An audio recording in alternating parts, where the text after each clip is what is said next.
Hi, it's Tracy. Welcome to my home here in Sussex, England. In this feature-length episode, we're going to be doing DIYs, makeovers, and there'll be some styling as well. We're going to go through season by season. And as we are in the depths of winter at the moment, let's start there. And more specifically, let's start in January. Every year in January, I go down to Cornwall thrift shopping, take hubby with me, and we have a good old week mooching around, finding lots of bargains. I come back, do a big reveal to you, and do some makeovers. Now, this lovely little jug and bowl, £10, hubby broke on the way back. And he didn't just break it, he tried to blame Bertie, the dog, for doing it. Outrageous. So it could have gone straight into the bin, but I do like a challenge. So I tried to glue it back together. Now, I'm not the best gluer in the world, and I ended up with a random piece that did not fit the remaining hole. But no problem, I had a cunning plan. I covered the hole with sellotape, a really good layer on the front, and then a really good layer behind. And then it was time to pull out a joint compound. Now we're going to start with the Easy Fill 20. 20 means that it is a fast setting 20 minutes. We've got my spatula out, something to mix, some water, and then a whole mix of herbs, spices, soil, grout, basically raiding the storage cupboard. I've got gloves, I've got an overshirt because it will get messy, and a cloth. Now, I know lots of my regular viewers have tried this technique and love it, but if you're new, here is a quick run through. So you mix up with water till you get to a nice gloopy consistency, and then you slap it on and dab it on and just keep working it around your vessel, whatever it is you are going to be covering. And this will stick to anything. I am yet to find a material that it won't adhere to. Now, I'm working compost in here. You could use soil, dirt out of the ground. I'll keep on using the hairdryer or a heat gun just to start that drying process and keep on working in different herbs and spices as I'm going around. The hairdryer as well will blow off any excess.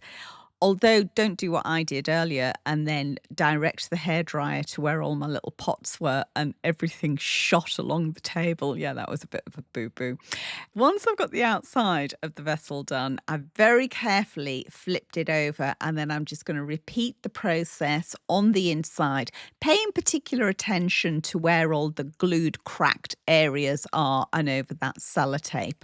I'm just making sure that it is completely covered in that area. Once it's all smoothed down, I find it's easier to move around on a tray or a plate. And then I'm going to pop it on my range overnight, which is warm. It's on all the time. It will dry out. And as it dries out overnight, it lightens. Now I'm going to do exactly the same process with the jug, so I won't go through it all again. One thing I will mention, though, with jugs, with vases, you need to make a decision as to what you're going to do with the top, with the lip. How far in, if at all, you're going to go. Personally, I like to go in just enough to make sure that the original pot is not visible when it's all dressed with whatever it is you're going to put in it. Now, if you are new to this process and you've not seen this before, I'll link a full tutorial in the description box below. So once that had completely dried, it was time to style, and a broken bowl that could have ended up in the bin has taken pride of place on my side table.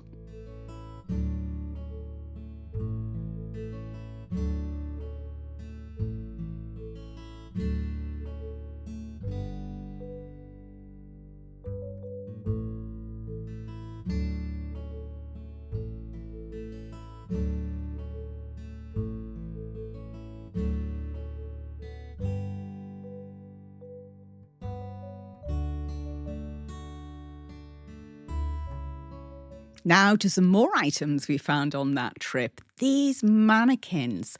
I just caught sight of them across the shop and thought, oh, hello, Oh, I can't wait to get my hands on you. And at just £5 each, they were an absolute bargain.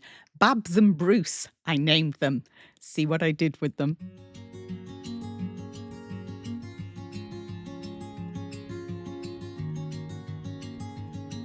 Think he's a new man. He needs a little bit more smoothing down, drying overnight, and then he will be good to style with.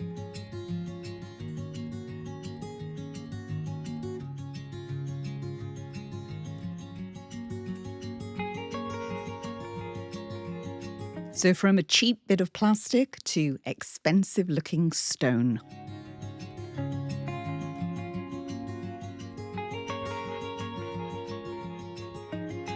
I've left the opening exposed on both of them in case I ever want to hang them.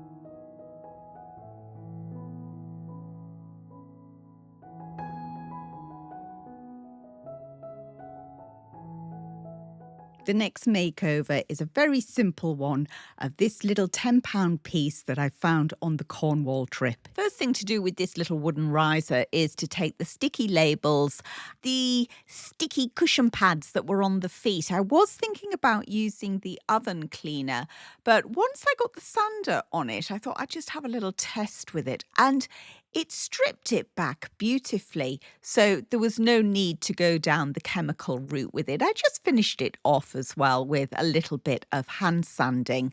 Once all that was cleaned, I coated the whole thing in Annie Sloan dark wax.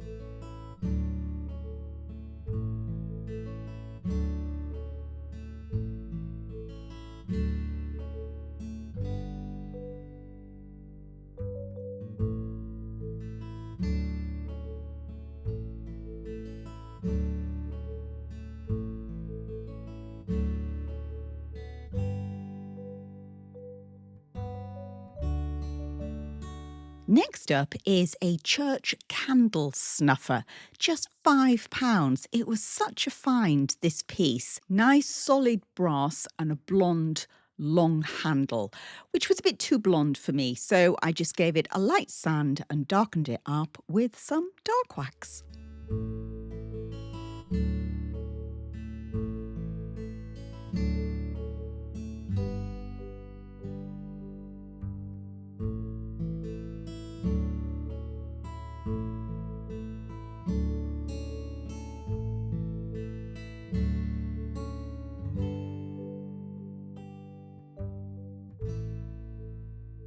I love thrifting because you never know what you're going to find. Who knew when I woke up that morning I was going to find a washing dolly, and for £4.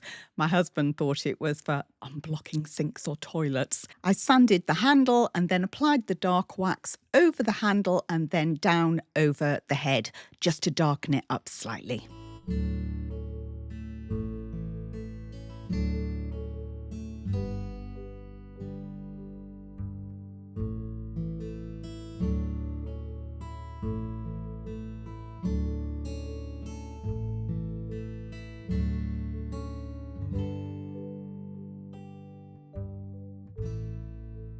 Rolling pins. Oh, I can't pass a rolling pin without having to have a bit of a feel and check the price. I limit myself to just £1 now, maybe two at a push. I'm using 120 grit to hand sand the rolling pin.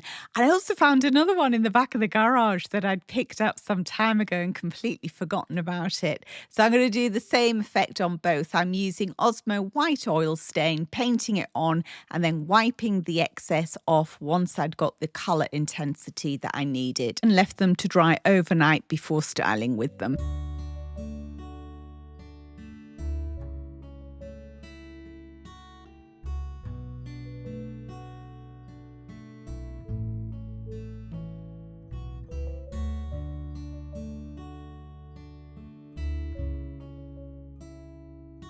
This little item was again found in Cornwall. It was lovely quality wood, although the colour really wasn't my cup of tea. Just £7 though, so I thought it was worth a bit of a punt. I had originally planned on sanding it right down and bringing the blonde wood out, but it wasn't playing ball. So the Annie Sloan paint came out.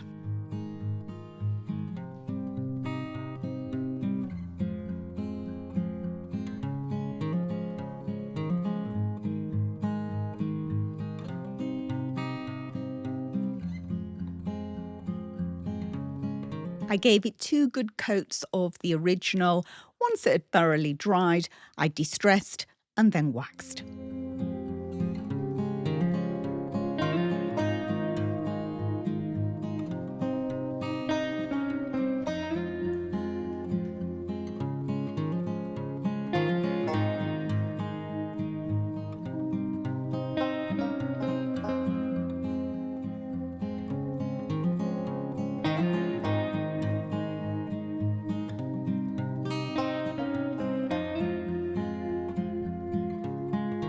This next makeover is super simple, yet I think it's one of my favourites. It looks so expensive. The £6 terracotta pot next.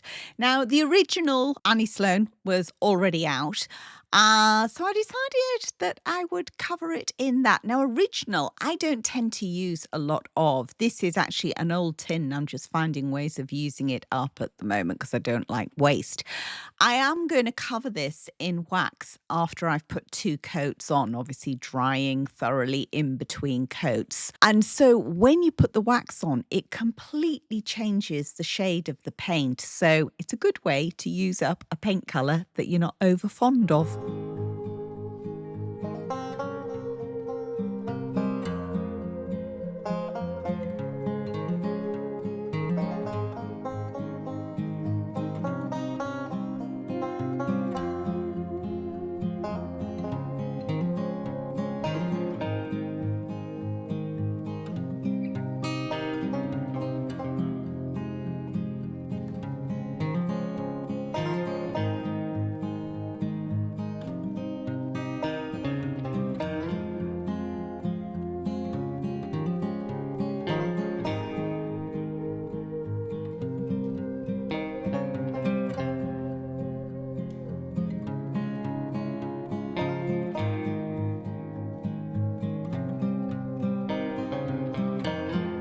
Winter is a great time for a room makeover. Come into my office as was. It was very grey. I was desperate to inject some colour and breathe some new life into the furniture without having to buy anything new. Let's get on with the desk and let's start with the drawers.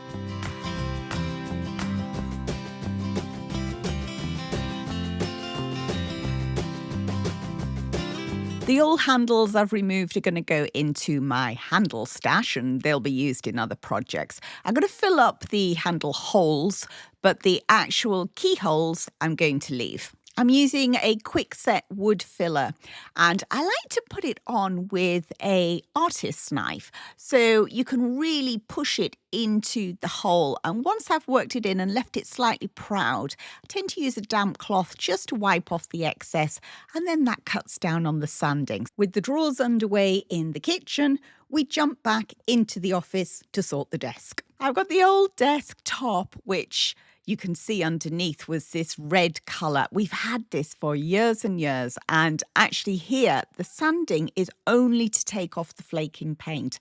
I'm not really trying to bring that paint down and take it off. So I've got my Annie Sloan. It's at room temperature. I'm going to stir it and then stir it more. I can't emphasise enough the importance of really stirring your paint. Isn't that just a delicious colour?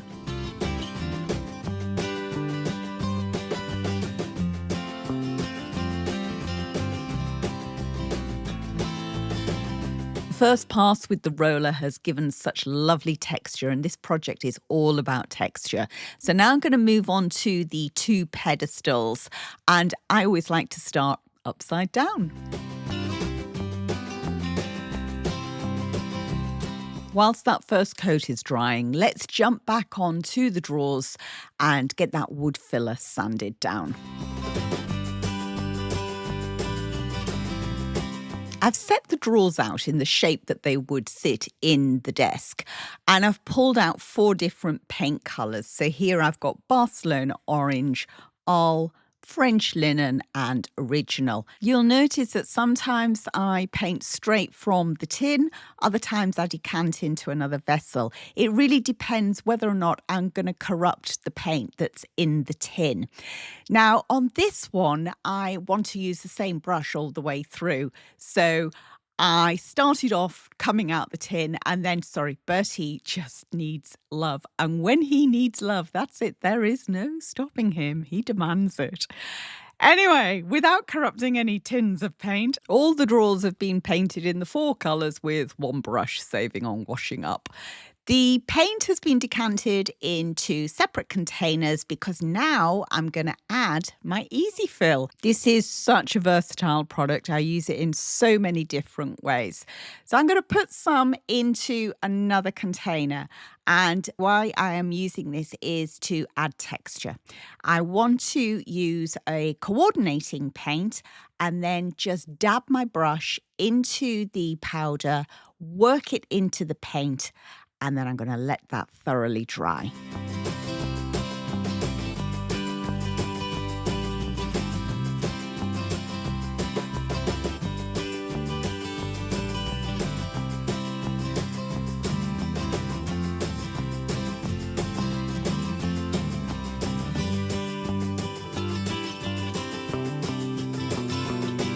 The specks of powder you can see here, the white specks that are not completely worked in, it's not a problem because they're going to be absorbed when the next layer of paint goes on. Now we're going to take our containers and go back to the desk. I've done 2 coats of the green now and I've completely let that dry. So now we're going to start doing a similar technique with the different colours, with the joint compound and working it in sections around the top. And then we're going to do the pedestals as well.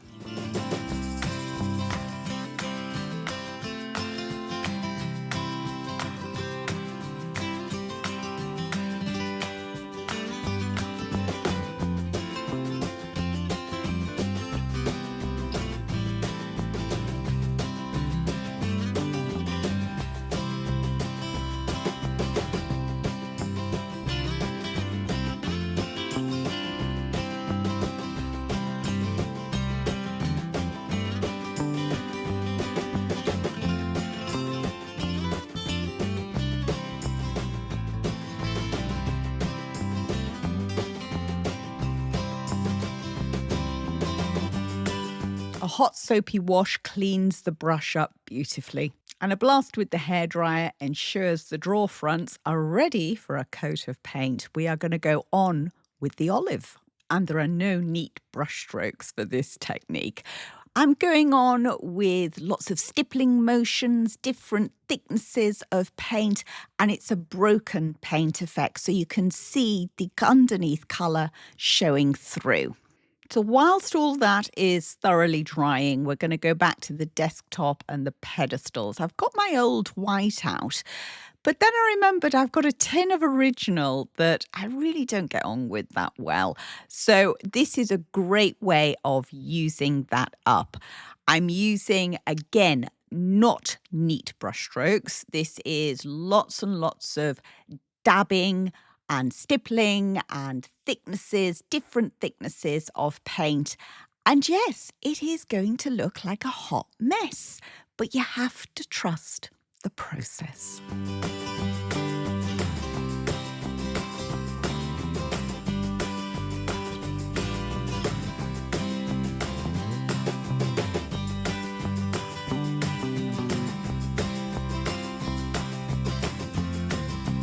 Back to the drawer fronts, and I'm just going to hand sand over all of them, and that will knock back those raised areas where I put the joint compound on, revealing all the different tones underneath. And then we're ready for the crackle. Now, normally I do this technique using glue, but this time I thought I would use Annie Sloan. It's a two-part process, and this is about creating cracks that the wax then sits on. It's not about cracking paint. So on step one, it is a case of really making sure that you apply this over every bit of the surface. It's very runny, so you really need to take care with this. I'm not putting it around the edges because I only want the cracks on the front. I'm actually going to put 2 coats of this on, letting it dry in between, and you can see it gives almost like a varnish effect to it. You then go on with step 2. Now, I've used this in the past, and step 2 can sometimes be the consistency of Vaseline. This one seems a bit runnier. Maybe the formula has changed. I don't know. But I applied this step 2 in a crisscross motion. So making sure that I, again, cover the whole of the front. And you can see it's almost self-leveling. I'm doing it in different thicknesses as well. The thicker it is, the bigger, the deeper the cracks. You need the hairdryer to activate the cracking, but once that is completely dry, then I'm going to slather this baby in dark wax and really work it into all those cracks and bring the wax down around the edges of the drawer. Now, whilst those drawer fronts are drying, we're going back onto the desktop, and I'm going to use my marker, but just with a 180 grit on, just to gently take back all those raised areas to create the effect. And then the whole thing is going to be sealed in lashings of dark wax. Watch the effect appear.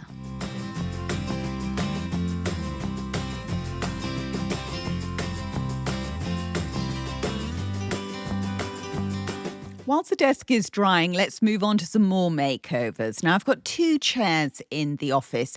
Each one of these belongs to a pair. The others are elsewhere in the house. Now, I use this one actually at the desk as my office chair, and the other one is just a spare chair in the room. We quite often end up having conflabs in the office, so it's always good to have some extra seating. I've had these for several years. They were auction finds. But now I want to spice them up a little bit with some similar kinds of techniques. Now, I'm going to go with the Barcelona orange and the Arles, and I always have a damp cloth and a dry cloth when I'm doing paint work. I want to keep using my big fat brush and my thin brush, so this is why I've decanted the paint.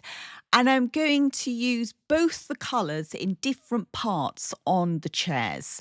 So not quite an ombre effect, where you bleed one colour into another, but I'm using different colours around it. So when I do the final distress, you will get very subtle, different tones showing through.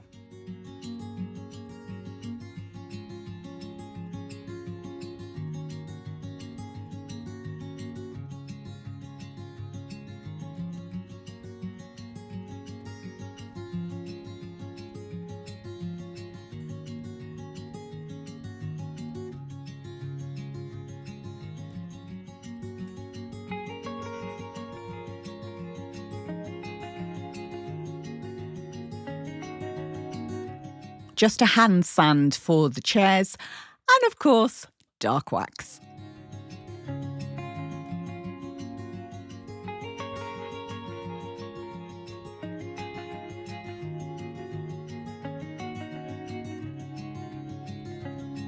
So we're going to go down to my storage shed. In here, I've got all sorts of things waiting for transformations or just general storage. So as soon as I open the doors, I see things that actually would fit in that space. Now, this was part of a job lot from auction. Probably the lot would have been about £20. So you get 4 or 5 pieces in a lot. So I'm saying £4 or £5 for this side table. I would actually like to strip this right back to the blonde wood and maybe wax it up, which I think I will do in the future. But in the meantime, I am going to do a paint effect. I'm going to use the same two colours again, so the Barcelona orange and the Arles, but I'm going to use the Easy Fill on this one, and I'm going to then cover the whole thing in old white paint. And this is what we get. Again, it looks like a hot mess, but I think you know by now that you have to trust the process. I have not painted the underneath purposely, whereas I normally do, because I know I'm going to be stripping this back at some stage, and I don't want to make life too difficult for myself in the future. I'm using the Merkur to sand this because I want to do some heavy distressing around the edges, and it's just much easier with the machine. Now, at this stage, you may love the effect and actually you just want to put clear wax on to protect it. It will slightly darken it, clear wax, but for me, it's going to be the dark one.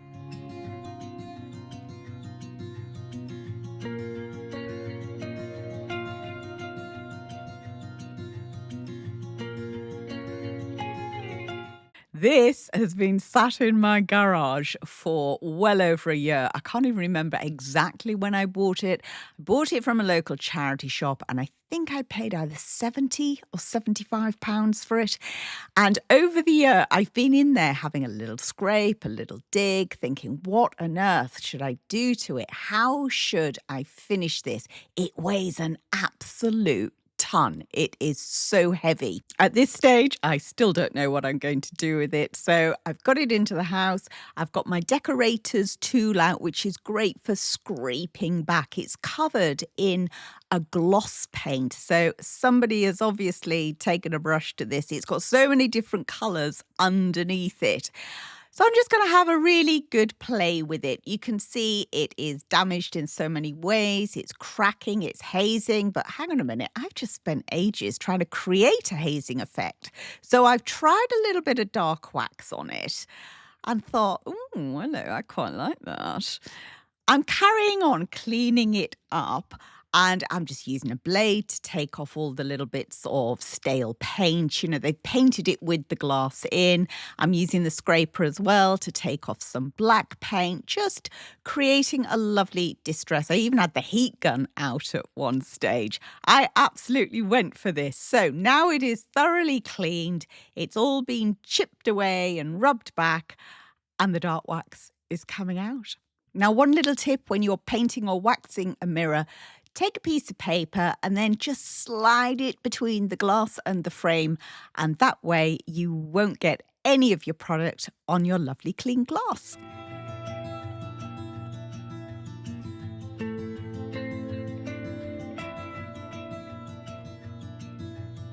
After doing the other mirror, I think this one is going to be too white. So I've brought that into the kitchen and I'm going to cover it in, you've guessed it, dark wax.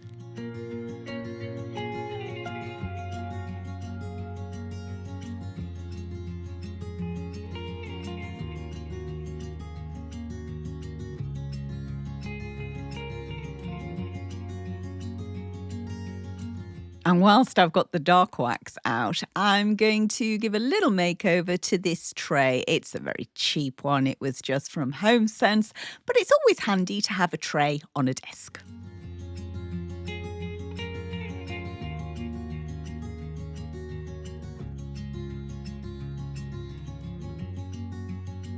The chandelier now, and we're going to give this a little mini makeover. I brought 5 of these from my last house, and this one in the office is one of the smaller ones. Now, I've hung it from rusting chain, and after a good clean, I've decided I'm going to remove the little candle holder covers.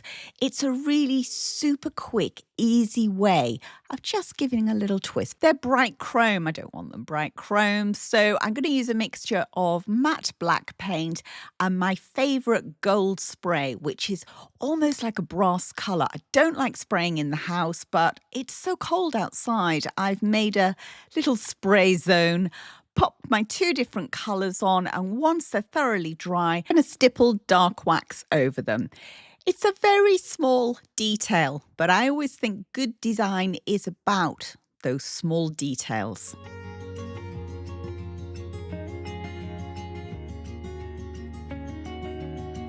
The metal filing trays, which are chrome and they really are not going to work in this colour scheme, are going to get the same treatment. I'm just going to use the gold spray this time and then finish them off once they're thoroughly dry with the dark wax, and that will just help to coordinate them with the desktop.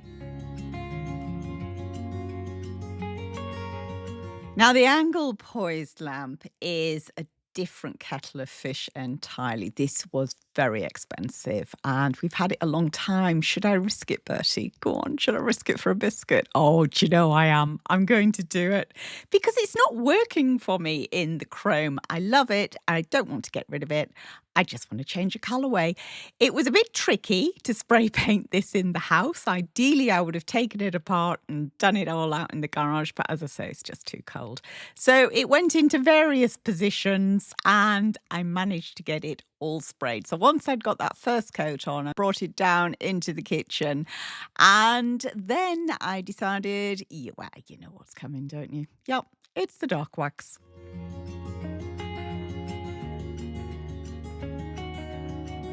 You will have probably noticed that I didn't cover up the flecks when I was spray painting. That was because I knew I was going to wrap it. Wrapping flexes on lamps is a technique that I use all over the house. I only ever do it on LED bulbs that don't pull through a huge amount of electricity, so it's not a fire hazard. I'm quite pleased with the result of that. In fact, I'm more than pleased. I absolutely love it. So I think the message here is if you don't like something, be brave, just change it. Now, I quite fancy this chap for on the desk, so I think we'll call him Boris. And yeah, I think we're going to darken him in the wax and give him a little bit of suntan. I think he's going to look fabulous on the desk. Now, let's go and solve the problem of how to hang a very heavy mirror onto a plasterboard wall. This is an amazing product. It looks so small, but it really does work. So on the left, you can see this is how it looks on the outside. On the other side, you can see that's behind the wall. So these little flippers come out.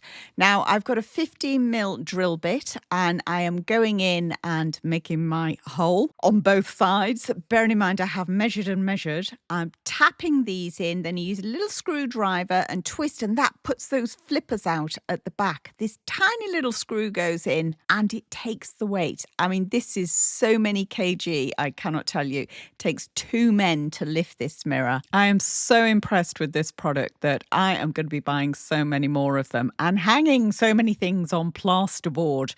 Now, they are available on Amazon, so I will drop the link below because I do get messages from people all the time asking for advice on this type of stuff. Well, here is a product that I have tried to test it and it works. Time to finish the drawer fronts off now and attach the handles that were the absolute inspiration and start of this whole project. So I've put the drawers in the sequence and I've worked out the sequence of the handles.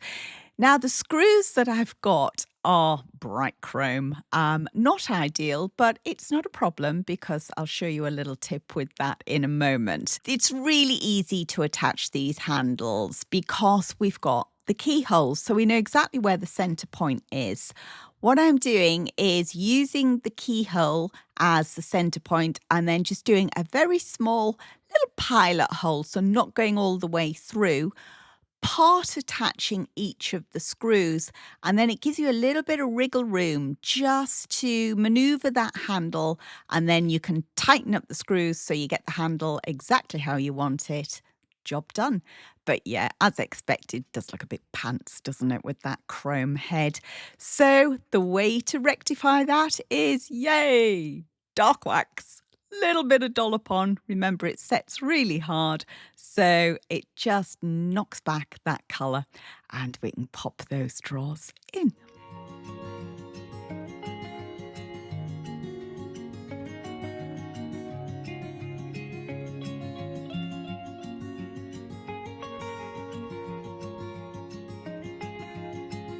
And yes, I could close them all the way, but I actually love seeing the different colours, so I'm leaving them all slightly proud. Life on the wild side.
Spring finally arrived and it was time to inject some colour into the kitchen. I've got lots of leftover muslin from my daughter's wedding. I use these down long tables. I pulled out one of my dye pods. Now, I use these quite a lot, and for some reason, I've got a sunflower colour, and I've got some old cotton napkins that I've not used in decades. Now, these pods are super simple to use. You wash your fabric, then put it through on a full cycle with the pod in, give it another wash, and then, hey, we have a very bright colour. Now, this is bright. I know I said I was going to use colour. This is bright. And as I often say to you, just trust the process. It's going to be fine. Now, I wanted to use some placemats. I've got big ones, I've got small ones, but I've had these for years and years, black. Black was not really going to cut it. So I thought, let's change the colour. So the Annie Sloan paint is out. I'm using Arl. And after giving it a good stir, I'm going to put on a good coat of paint.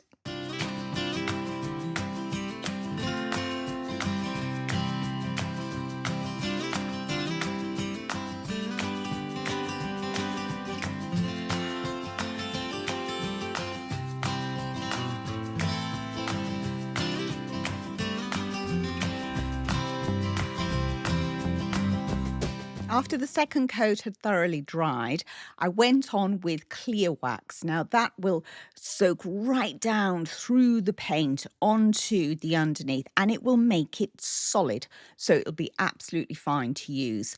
Then I just wanted to age it slightly, give a little bit of texture to it. So I went over with just a little bit of dark wax, just wiping it back so it went into all the little cracks into the design. So once the wax dries, it really makes it a hard, durable surface. Now, I was super pleased with the results. It's gone from that awful shiny black to a tan leather. I'm loving these.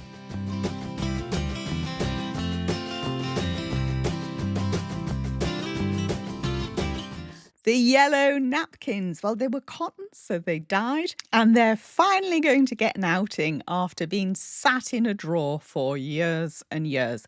They're not very big, so I'm going to pop them into the cups, and they look almost like flowers.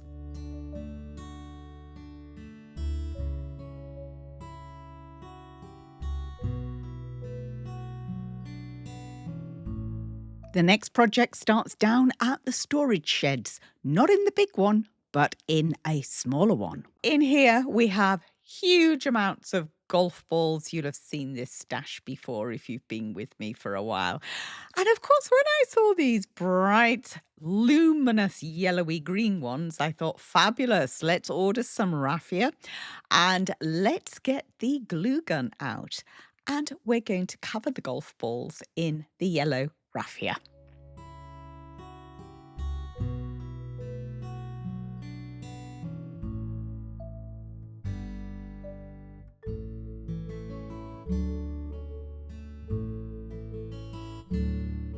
Okay, yes, I may have gone a little bit OTT with the finger protectors, but better safe than sorry. And I'm really pleased with the results. They look like bright seed pods to me. Now I want to put some moss with them and don't have to go very far because right by the front door, we've got some ready to scoop up.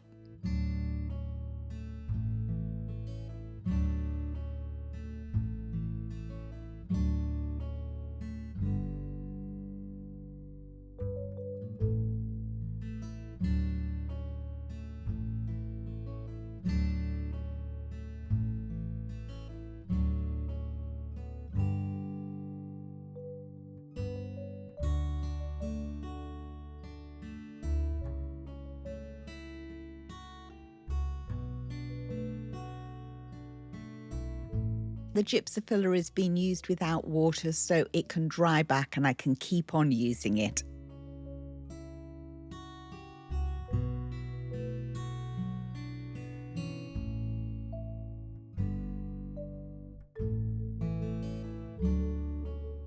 A a little spring/Easter project for you now. I picked up these eggs, just £1.49 for 10 from Home Bargains.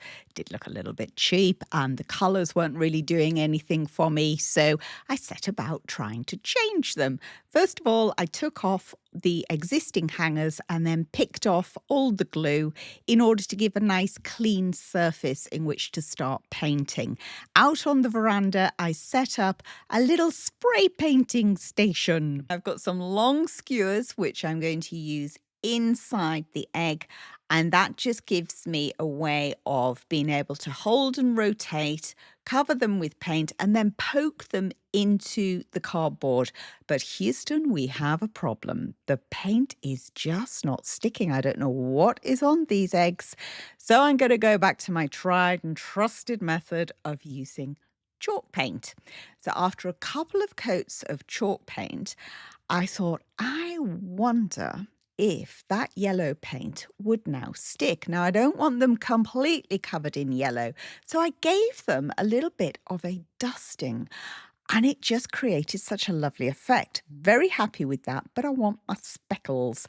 So I've got my Annie Sloan Enfleur out. I've watered that down, and I'm using an old nail brush to create amazing speckles. Once those were dry, I then reattached the little twine hangers. Most of them actually just poked in and they were good and solid.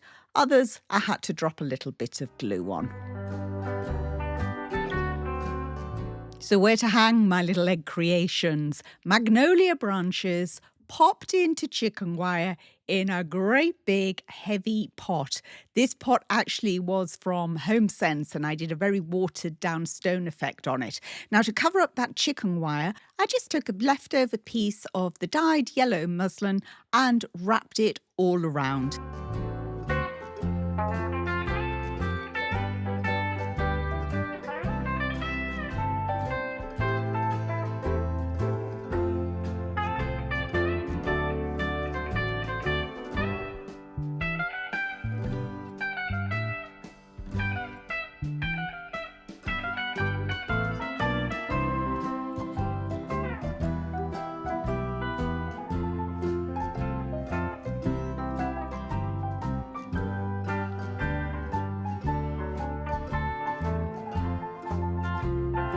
Time to dress the big front door for spring. We'll go down to the field and we'll see what we can use to actually create a wreath base. And if you've not been here before, we live in a rural location, hence the name rural, and refurb because I'm always refurbishing something, be it houses, furniture, home decor. We have the main house, a guest cottage, and 3 acres of land. So I shop my home a lot, and particularly the land. I just absolutely love styling and working with Mother Nature, who is, of course, the best designer. And whilst we're down here, I'm going to pick some pussy willow. I'm fortunate that we've got a lovely tree. In fact, we've got several trees that produce it. So, of course, I'm going to include it in the spring decorating. Now, let's crack on. Come on, Bertie. Time to decorate.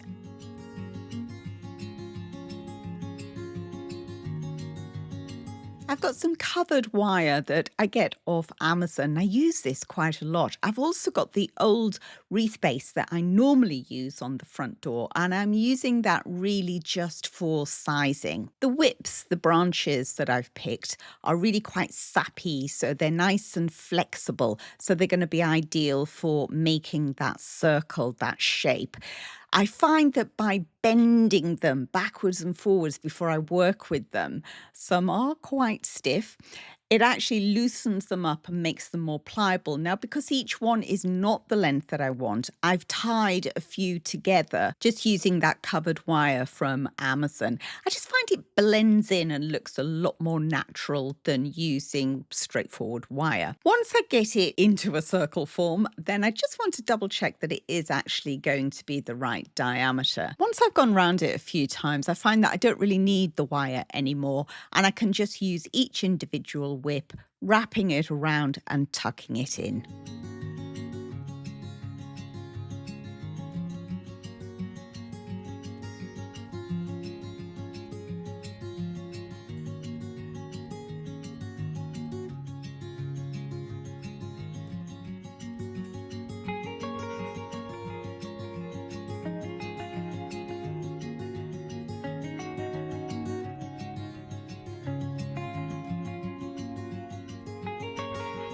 I always find it so useful when I'm making a wreath to keep hanging it up and stepping back and just checking the shape of it and what else needs to be added. I've got a big box of blossom, so I think we're going to have a little bit of that. The colour scheme this year is very much yellow, but outside I don't mind adding a little bit of pink and white. But obviously I do want some pops of yellow to keep that cohesive theme going. Let's talk faux tulips. Not all faux tulips are made equally. These, I am absolutely loving these. They were from Home Sense, $9.99. Just superb quality. I ordered these off Amazon. Oh my lordy, absolute pants. And the worst thing is, I've seen other content creators extolling the virtues of these flowers. I mean, look, when you put them side by side, there's just no comparison. Now, I was tempted to send them back. I should probably have just sent them back and got a refund. They were exactly the same price as the other ones, but I decided that I would make them work. I wanted some pops of yellow in this wreath. I don't think that looks too bad now, actually. I'm also going to add some of the eggs that we did earlier, along with gypsophila or baby's breath, you might know it as.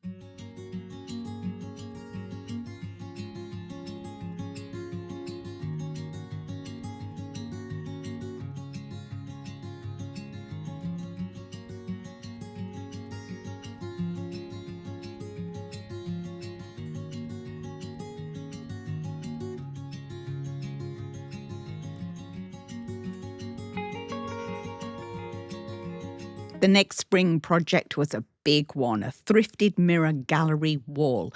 I had been buying up mirrors for quite some time, ready to do this. Let's see how it went. I've sketched out exactly the shape that I want to cover with the measurements. We're heading down to not the normal storage shed, but another little one where I keep lots of garden paraphernalia. And the bamboo canes I've laid out on the lawn in the exact shape. So I know exactly how much space I need to cover. We've got the furry supervisor in position, so work can commence.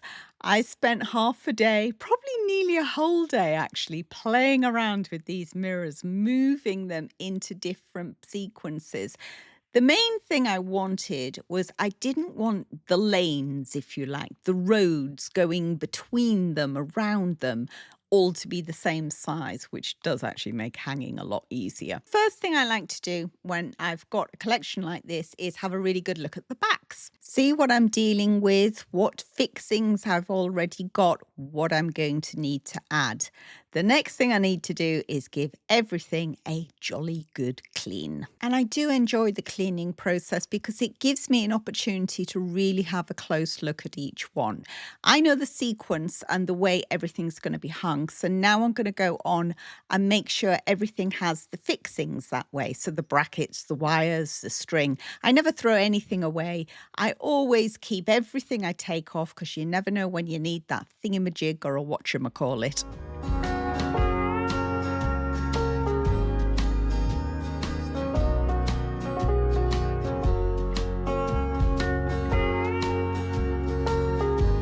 This mirror here, without a back and without any fixings, was actually found at the bins at the auctions. I'm a very classy gal. I hang around the bins.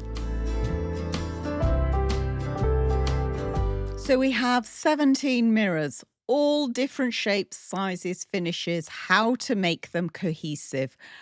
It's Annie Sloan chalk paint. It's so easy to work with and perfect for a project like this.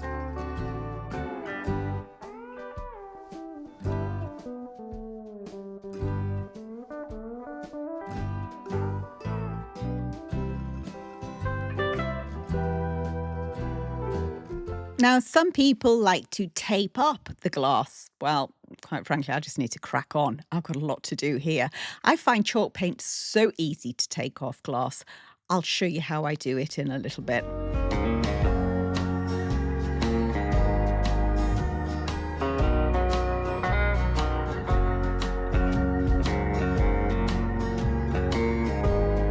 The The production line kept rolling, and whilst I was waiting for that second coat to dry, I decided that I'd work on the mirrors that were already painted white. I didn't need to repaint them. They already had that light undertone to them. So, how to finish it off? Well, yes, you know me too well. It's dark wax. I bet my regulars were just screaming that, weren't they? Dark wax. I love using this, and I particularly like using it over the white because it takes the white away completely and it almost gives like a wood effect.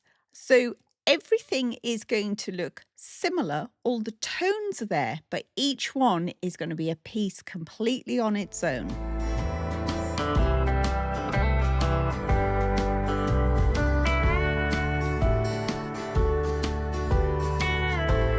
To remove the paint from the glass, I just use a blade that you would use in a Stanley knife. I find it super efficient and very quick.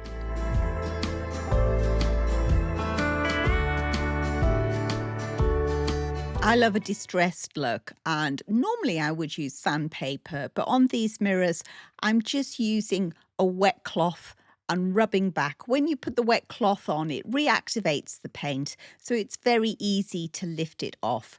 And then, of course, lashings and lashings of dark wax. If you can get a piece of paper as close to the frame as possible, it will really help, because with the dark wax, you can find that it's quite tricky to get off the glass. So I found over the years the simplest way of doing it, and particularly on round frames where it is really hard, is to use some white spirit. So just a little bit on a cloth and then just drag it around the glass and it will lift it straight up. So the disparate bunch are now a cohesive team, and 17 of these little babies are upstairs waiting to be hung. The relaxing part of the job is over, and I would be lying if I said I wasn't papping myself slightly at the thought of hanging all of these up. But the first thing I'm going to do, because I'm going to be using ladders and moving around, is take out all of the bulbs. I've also got screenshots of the layout, so I know exactly where everything's going. And I have these super duper fixings. This is the whole reason why I'm doing it, because of this product.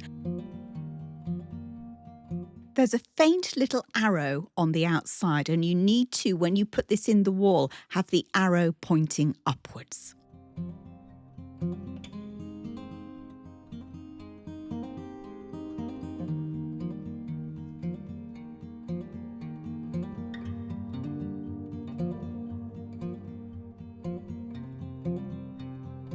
I used just one screw to hang each of the mirrors, so of course there was movement.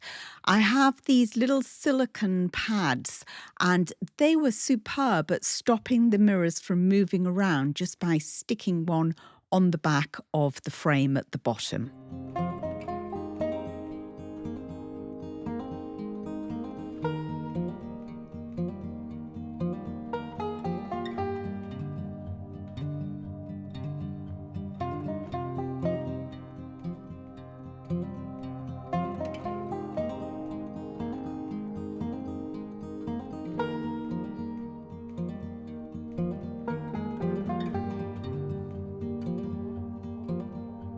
I am just so thrilled with the outcome of this. I've wanted to do this for such a long time, but because this wall is just plasterboard and it's on the original timber frame of the house, so I knew I couldn't put anything heavy on there. And then I came across this Grip It product, which I've got no affiliation with whatsoever. It's just a darn good product, and that has enabled me to do this. I just love it. Love it. And as for costs, for those of you that want to know, I haven't actually sat down and worked out to the last penny, but I think this is coming in under £200, which for a huge statement feature like this, I think is an absolute bargain.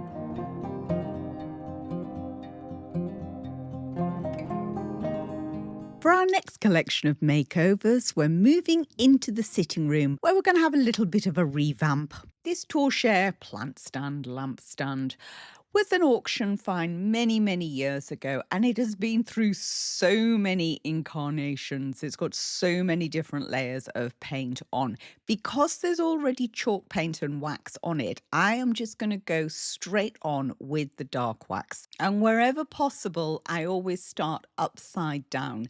I just find it gives you a better finish. You find every little nook and cranny that way. Now, regular viewers may be thinking, well, why is she using dark wax again? She uses that all the time, the same with the chalk paint. It's because I want to show you how to get so many uses out of single products. The worst thing you can possibly do is go out, buy a tin of something, only use a fraction of it, and then it's just sat in the back of the cupboard. We do not like waste over on this channel. Now, this lamp, again, has had many makeovers. I've wrapped the cord. I used white chalk paint and then a black wax. Now, I've gone right off the black wax and I've gone right off using shade. So this one I actually painted, and it was one of the earlier ones that I did, so I hadn't quite perfected my technique. If you are going to paint your lamp shade, then water down your paint and do several layers, and that way you won't get it cakey and thick and brush marks in. Now again, this one is going to be transformed just with the dark wax. Such a powerful little product, this. You can really bring a different look and feel to a piece just with this one product.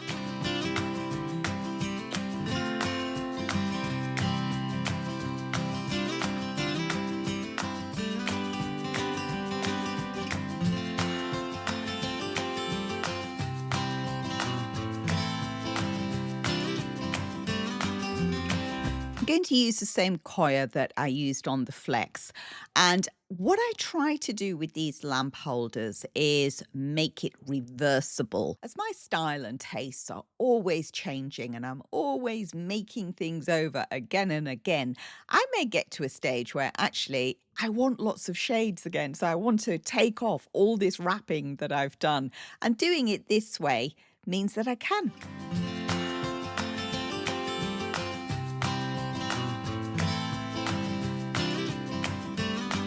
These bulbs came from Amazon, not expensive at all, and super sized globes. Now, I'm not quite liking that square, so I think I'm going to put that on an angle, pop the bulb in, and hey, super pleased with that one.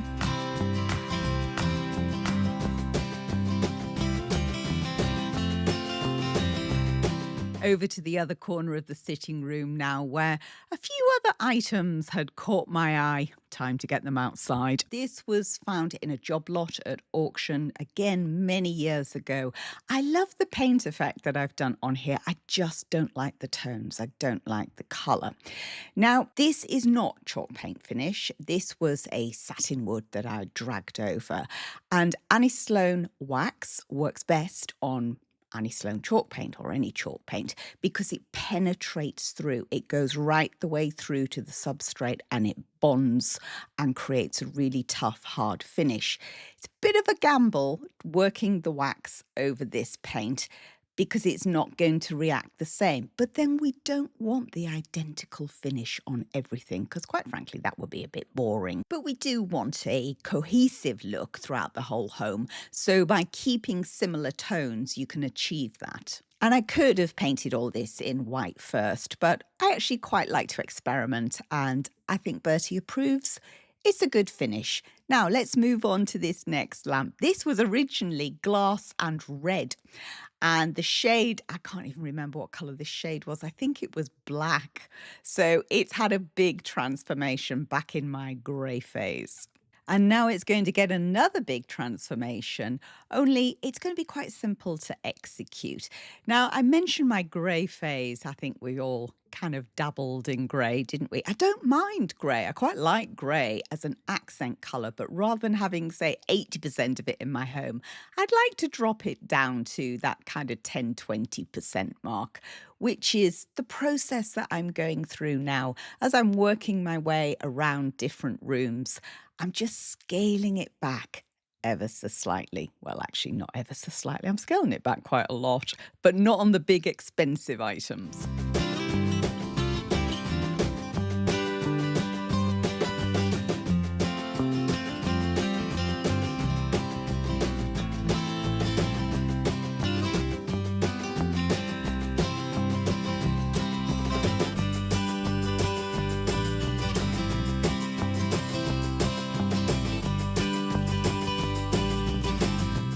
break up that darkness with some lighter touches. So vintage books, a faux stone effect pot, some faux greenery, and then some other lighter vintage books where the covers have come off, and I still use them because I love the colour of them. Staying in the sitting room, we're going to take an old painted beam and make it look like a wooden beam again. I'm going to remove the deer head. It's a deer head that's lost its antlers. And I'm going to start with a couple of coats of old white.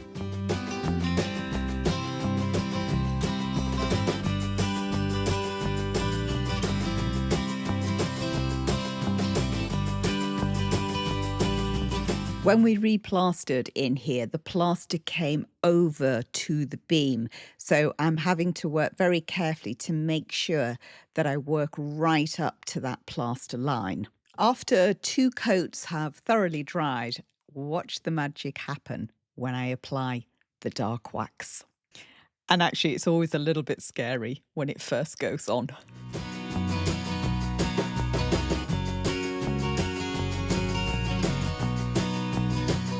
You'll often see me painting with multiple brushes in my hands. Now, I just want to give you a little tip. If you're doing something like this and you want to bring the wax in on a really tight line, use a tiny little bit of white spirit. Just dip your brush in and it will loosen the wax.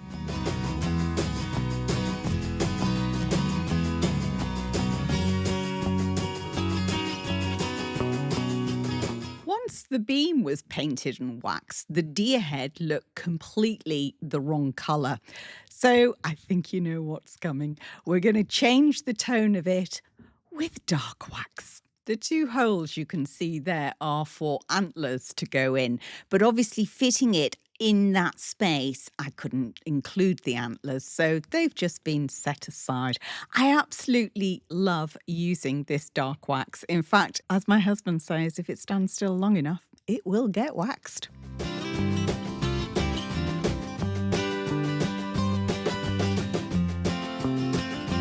Over to the snug. And the first makeover is going to be this dresser, this sideboard. It's an auction find, and I have been saying for a long time now I'm going to redo it.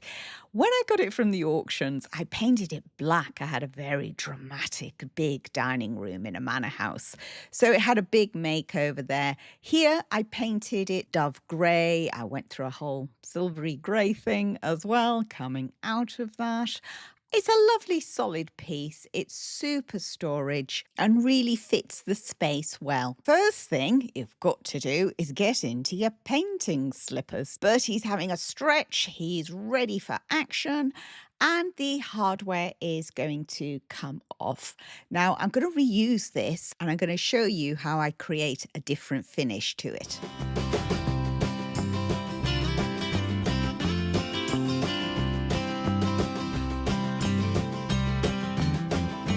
I've put all the handles, including the little screws, into a plastic container. I'm going to add just a cheap paint stripper. And once everything is coated, then securely replace the lid and give it shaky shakies. Regular shaky shakies, just to keep moving that paint stripper around.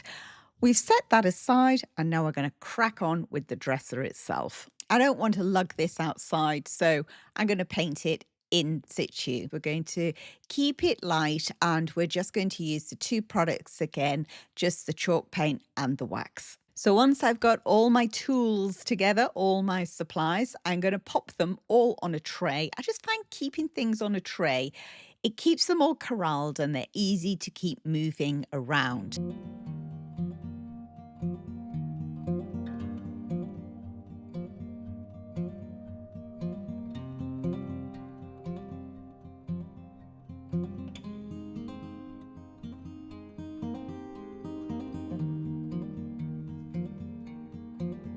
I am using a roller, not my big Annie Sloan brush, although I will be using it for a little bit. The smaller brush I use to cut in, and then I go over it with the roller, and I'm trying to create texture for the wax to sit in. The big Annie Sloan brush I use on the barley twist legs and just in a stabbing motion. Now that's the first coat, and you can just see there all the lovely texture that's been created by that roller. After I've given it 2 really good coats, I'm going to let it dry thoroughly before I start on the wax. Plus, using the roller means 0 brush marks. Now, let's get back to those handles. Bertie is in supervisory mode, so we can crack on. Now, you never know quite what you're going to find when you take the lid off this process, but 9 times out of 10, it's absolutely fine. I've got a very small wire brush, and I'm just gently removing the last of the paint. It's coming off super easy, quick rinse in water, and we are paint free. I've also got to find those little screws in there, but I managed it, and again, all the paint had come off them. Now, some of the back plates looked a different colour. You can see the brass stamps in the handle, so I think we've got a mixture of metals. I've pulled out my rub and buff and European gold, little smidgen of, and just working it around. Doesn't take long to dry this, and it just creates this lovely effect. It just gives them that not completely uniform look, but it takes them back to how I would imagine they should have looked. Now back to the dresser, or technically it's a sideboard. I keep saying dresser, so please forgive me. I want to control the dark wax far more, so I'm going to cover the whole thing in clear wax first. That way you can just really keep a tight control on the dark wax and control the intensity far more if you've got that clear wax underneath. I use a cloth to rub back, and if I find that I've taken too much off, I can add more on. I like to offer up the drawers as well, just to make sure that I'm happy with the effect, because if I wasn't at this stage and I completely wanted to change it, it's much easier to alter the drawers rather than the whole carcass. So my recommendation is always start with your drawer fronts first. This will be touch dry within a few hours. If you want to buff it, do that after 24 hours. To fully cure, it can take anywhere between 5 to 21 days. So you really do need to try and keep things off it. I left it to dry overnight, and then it was time to reattach those drawer pulls.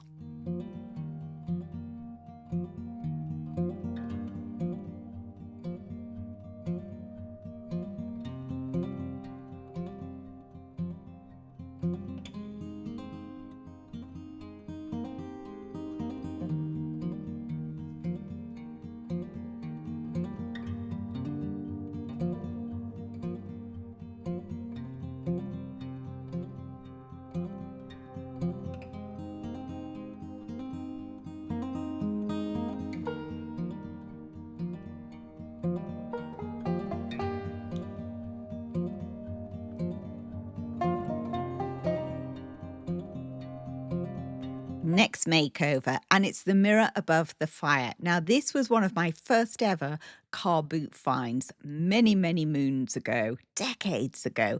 And now is the time for another makeover.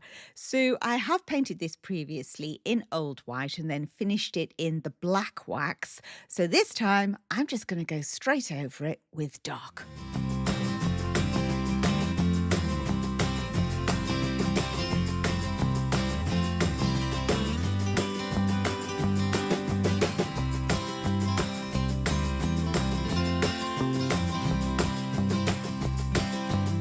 To easily remove wax off your mirror, just go over with some white spirit on a cloth, drag it round. It comes off so easily.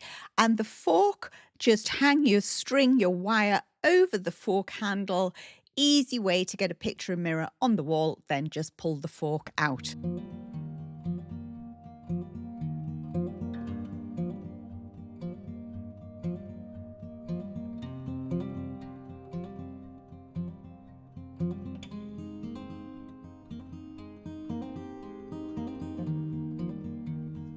It's summer, and that means outdoor decorating. Lots of makeovers for the outdoor space. More thrift shopping, as always.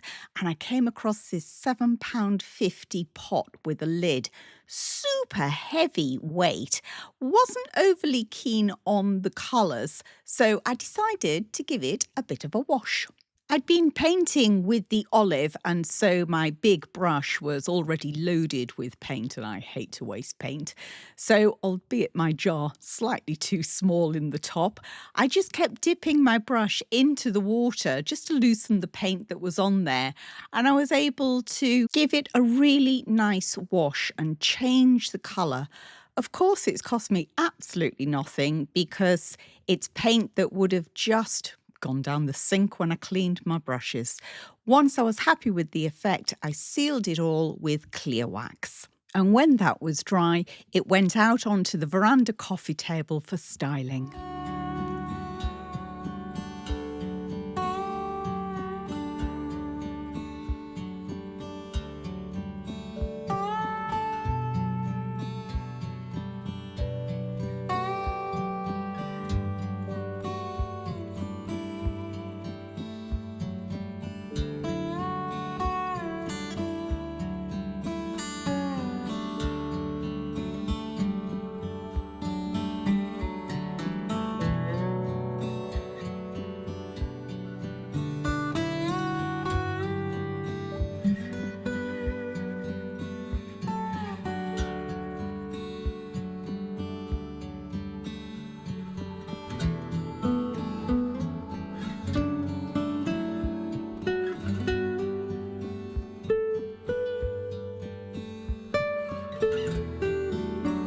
Another makeover for the veranda next. This is my big table, big old pine table that lives out on the veranda. It's been our kitchen table in numerous houses, but it works so well, its size out there. It's had so many makeovers over the years, and it's desperately due one now. But before we can begin, you know the drill. We've got to get the furry supervisor into position. This is his puppy bed, his little baby bed, and he takes it everywhere outside.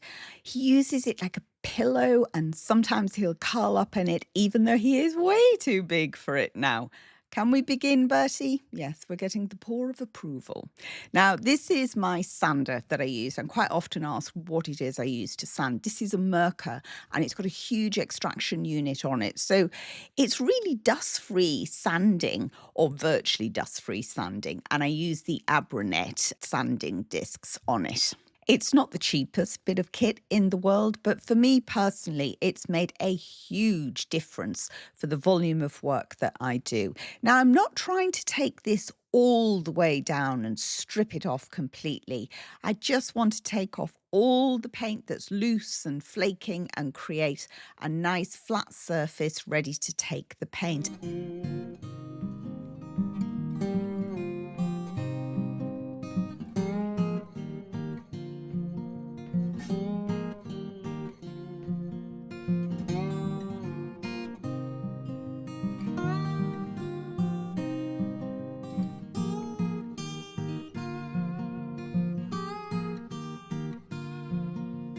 I'm going to give this 2 really good coats. I'm leaving the legs because the legs are solid, the paint's not flaking, and actually I quite like the contrast. Whilst that's drying, let's do another makeover. Now, in this spot, we normally have a bookcase. This is how it looked last year before I did a makeover on it. It's super cheap, came from my last house. We used it for CCTV equipment, you know, when it was all big and bulky. Now, those holes I covered up, they were for wires to go through, so I used some pipe covers, just glued those on with some wood glue, and then decided to paint it in Capability Green, a really bright green, which actually I absolutely loved. I used it on the cottage veranda as well, and this is how it looked when it was all styled. It is just gorgeous. It's a wonderful colour, but it's not going to work with that olive. So even though this does not need repainting, Bertie is inspecting and he's going to be making the final decision. Do we go ahead and repaint something that doesn't actually need repainting in order to change the colour? Yes, go for it. Go olive. Yes, okay, we're going olive.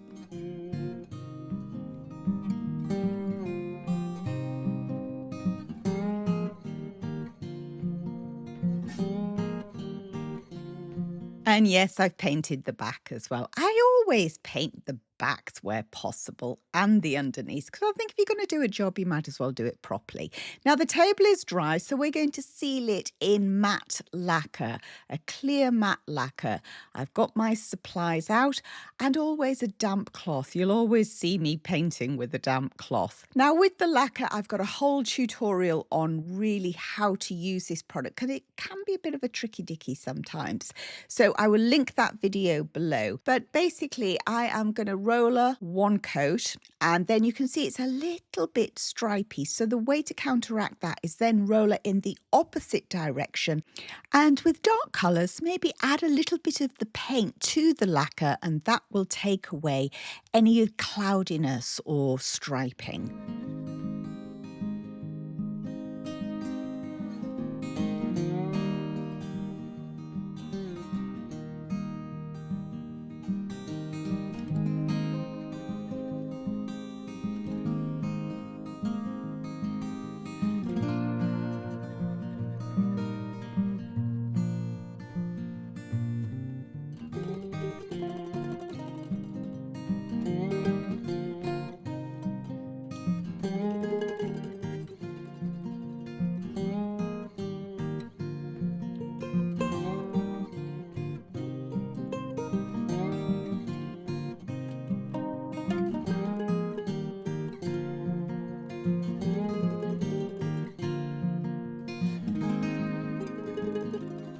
I'd been looking for another piece of furniture to go next to the bookcase on the veranda, a console table style. And then lo and behold, the thrifting gods presented me with this £20 absolute solid unit. I mean, it had a horrendous paint job on it. I don't think it's unkind of me to say that. But, you know, one man's trash is this woman's treasure. So let's have a closer inspection. I always think get the drawers out, get it upside down. Let's have a real look at what's going on. This is actually perfect for me. It's the perfect size for the spot that I want. It's a great height. It's a very solid build. It's not old, it's modern, but it's going to go outside. So £20, I think it is very well worth the investment. Now, you'd be forgiven for thinking, wow, she's got a lot of work ahead of her here, absolutely sanding this thing down, stripping it back. I am going to do a little bit of sanding at this stage, but only what I would term as a clean-up sand. So just where there's overspill, down the sides of drawers, underneath, that type of thing. I'm then going to work with that really bad paint job. So I'm taking Barcelona orange, adding that to a container, mixing in some water just to loosen the paint. And then I'm going to bring out the good old easy fill.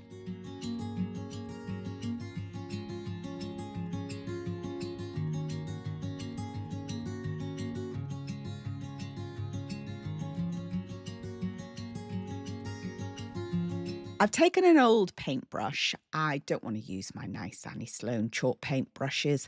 And I am just going to slather this mixture all over. I'm going over the handles as well because they are invisible fixings. So there's nothing on the back, there's nothing on the front. So I'm going to paint those handles in.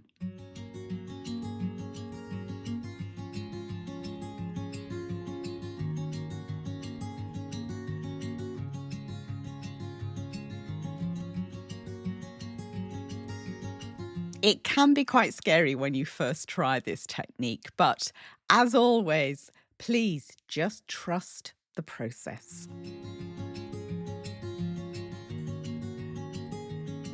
So this is just one coat of the mixture, nice and lumpy, and we're going to leave that overnight to thoroughly dry.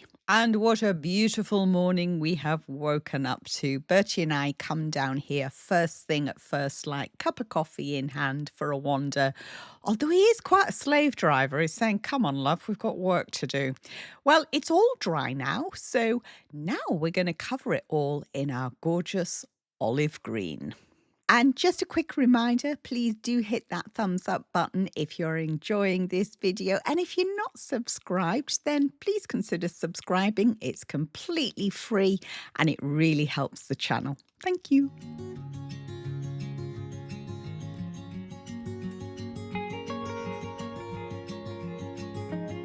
This has now had one complete coat, so there's no need to go back on with a second coat. I've really loaded my brush and stippled it all on, so it's had a really generous covering. I'm going to let that dry before we do the next stage, which is where the magic happens.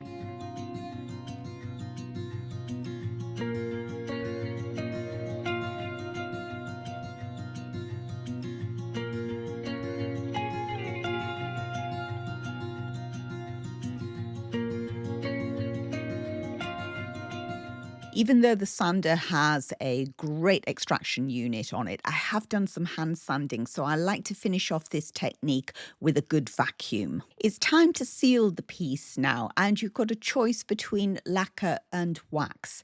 If you are doing this technique for indoors, then you can use either. If you're doing it outdoors, then only use the lacquer, or rather use the lacquer first. You can add wax on top of lacquer, but you really do need to weatherproof it.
More thrift finds for you now, and I've got two items that I'm going to do exactly the same finish on. I've got a £20 lamp and two wooden candlesticks for just £5.99. And just a little warning, this makeover does not include chalk paint and wax. I'm going to take off the spiky insert from the candlesticks. It was actually quite easy, just using a thin screwdriver and a hammer, and they were attached with pins. I want to take down that shade slightly, so I'm going to use the oven cleaner technique using Easy Off. So I'm going to cover these with the cleaner, and whilst that's doing its magic, I'm going to start prepping the lamp. So I want to make sure that the cord and the lamp holder are completely protected, because I don't want any of the oven cleaner going onto them. I'm going to do exactly the same thing, give it a really good spray. Whilst that one's cooking, I'm going to jump back onto the candlesticks and use a brush just to agitate it. Obviously, all of this is done well away from Bertie. We're dealing with strong chemicals here, so you've just got to be sensible. I then rinse it all off, and I make sure that I rinse around it as well to wash everything into the driveway. So don't do this near plants. I'm repeating the process with the lamp, and once I'm happy with it all, that I've stripped it down as far as I want to go, I leave them on the range overnight to dry. And as they dry, they do get lighter. Now it's time to do something with that flex. I like to wrap my lamp flexes because I just think it looks ugly, that wire dangling there. I've been using coir bean string and it's super quick to do because it's really thick. I decided with this lamp I wanted to put a shade on. So I pulled out a couple of skeleton shades, if you like, that I've wrapped previously. I used a jute on those, which is much thinner, different colour, so it's not going to look great wrapping the cord in the coir bean string. So I've pulled out some jute that is almost a perfect match to what I've used previously, and I'm just going to use that. And yes, it will take a little bit longer, but I find this really therapeutic. Now, some people say, is this not a fire hazard? I say no, it is not. And the reason being is that I only ever use LED bulbs in my lamps, so they pull through such little electricity. Therefore, the wire, the flex, the cable, whatever you want to call it, never really gets hot. I mean, obviously, don't go and do this on your cooker or any appliance that pulls through a lot of electricity. Now for the shade. So I'm just popping the ring off. I'm going to try this one first, but I think the hole in the middle is just too wide. This one fits a treat, and I'm going to put in what I would call a test tube bulb because it just fits that shape beautifully. I got them off Amazon, so I'll link them below.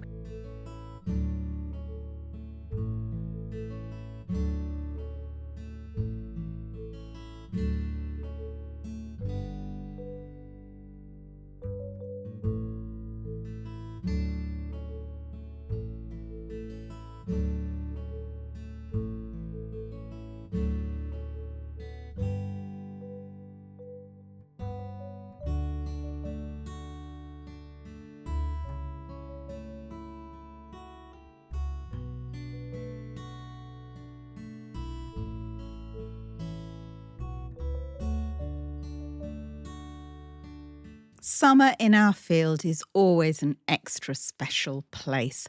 We have lots of wild grasses, wild flowers, and I really just let nature run riot down here, and I cut pathways through. Now, in one little area down by the stream, we have a deck. It had been on my to-do list for quite some time to give it a really good clean and a makeover.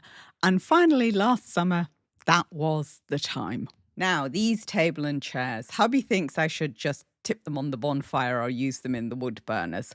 But I like to eke out every single drop of life in an item. So I think we are going to have a little go, see what we can do with them. One chair is a bit dodgy, so it might not make it through. But we'll start off with a really good power wash.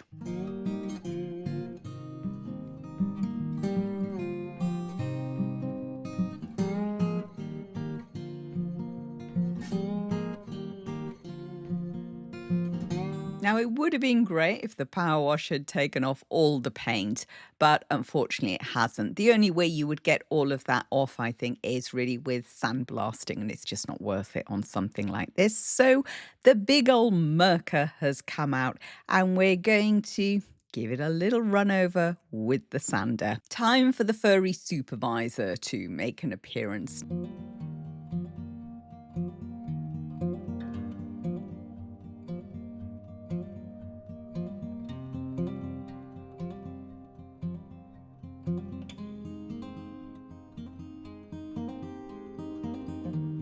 I'm using the sander not to take every single little drop of paint off because, quite frankly, I've got a life and I've got other things to do, but just to brighten up the pieces. Back down on the deck, I've laid an old rug. It was actually an old office rug.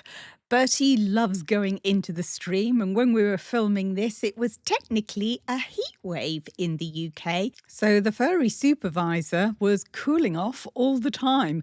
Now, in here, I'm looking for something, and I have found it. So this was used for the spring front door. And now I'm going to make a chandelier in the trees down by the deck with it.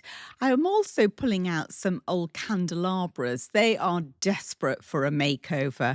Never got round to them last year, so they are definitely on this year's to-do list.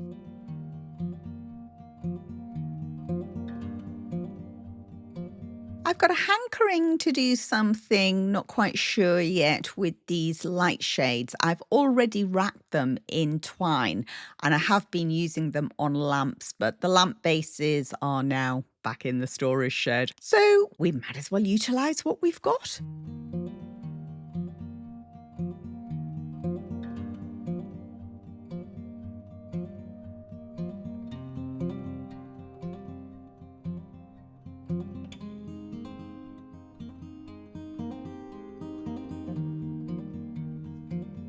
Now back down to the stream, and with my wreath base, I've got out some jute, my glasses because I need them, and some scissors. I'm going to tie on 4 long lengths because I want to hang it from a branch up above. They're not very thick, these branches, but fortunately there isn't going to be a huge amount of weight on this.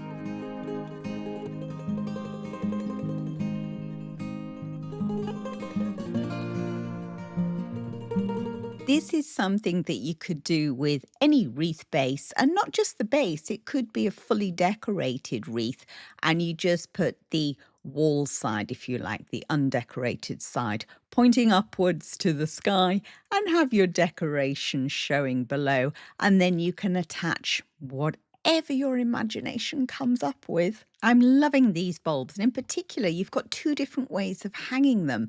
The little clips are perfect for this type of installation. Now with the lampshades, I'm going to use the same principle. So I'm going to attach some twine, hang them, and then add the bulbs. Now, of course, you don't have to have the shades covered in the wrapping. It's just they were already like that, and it would have been a waste of time just to unravel it all.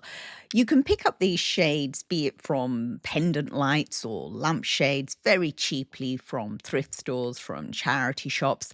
And once you've stripped all the fabric off, cleaned up the frame, you could spray paint them to suit your decor and then add something to them.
Back into the kitchen, and let's DIY something for a summer tablescape. So I've had these sisal mats for years. I've used them inside, outside. They've got sun damage, they've got rain damage, but fortunately each one has got a good side. So I could use them with their good side showing, Or I could do something to the damaged side and make them a little bit more suitable for summer decorating. This is the crockery that I want to use. So I've pulled out some different colours to see which would complement the best. And I think because I'm going for a pink and white theme, I'm going to go with my old favourite, Annie Sloan Old White. So before you do anything with chalk paint, give it a really good stir. I'm going to go with a 50-50 mix. So half paint, half water, really blending it in well together. And then taking a big Annie Sloan brush and just working my way all around the mat. Now, when you do this, you might find that you get some areas where there's maybe just a little bit too much paint. The easiest way to correct that is just spritz it with some water, get your brush back on it and work it through. If any paint comes onto the rear, the easiest way to get rid of that is just a squirt of water onto a cloth and then give it a good wipe. It's chalk paint. It comes off super easy at this stage.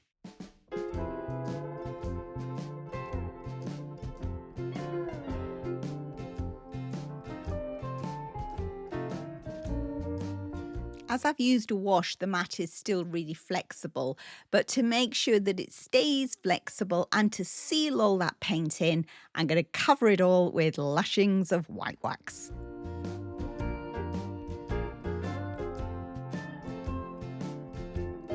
And the good side is still good, so I've got 2 placemats in one. Having let the wax dry for 24 hours, I'm now ready to get them on the table. Let's see what they look like.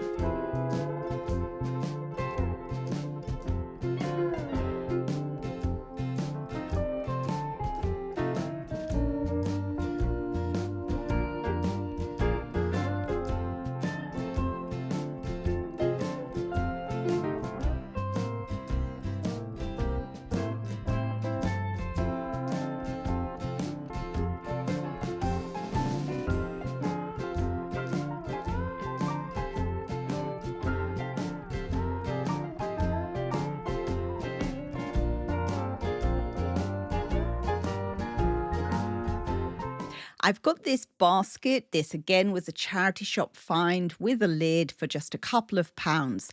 So I've pulled out my easy fill and now I'm going to show you another way to use it. Full disclosure here, I have never done this technique before on a basket.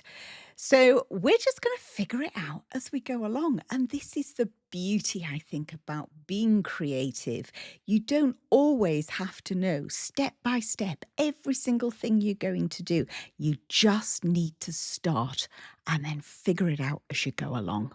And as I am figuring it out, I'm using the lid as my test object, if you like. So you can see there's not a huge amount bleeding through on the back. Now it's a very hot day, so the product is drying really quickly. So to keep it moving around, I just keep spritzing it with water.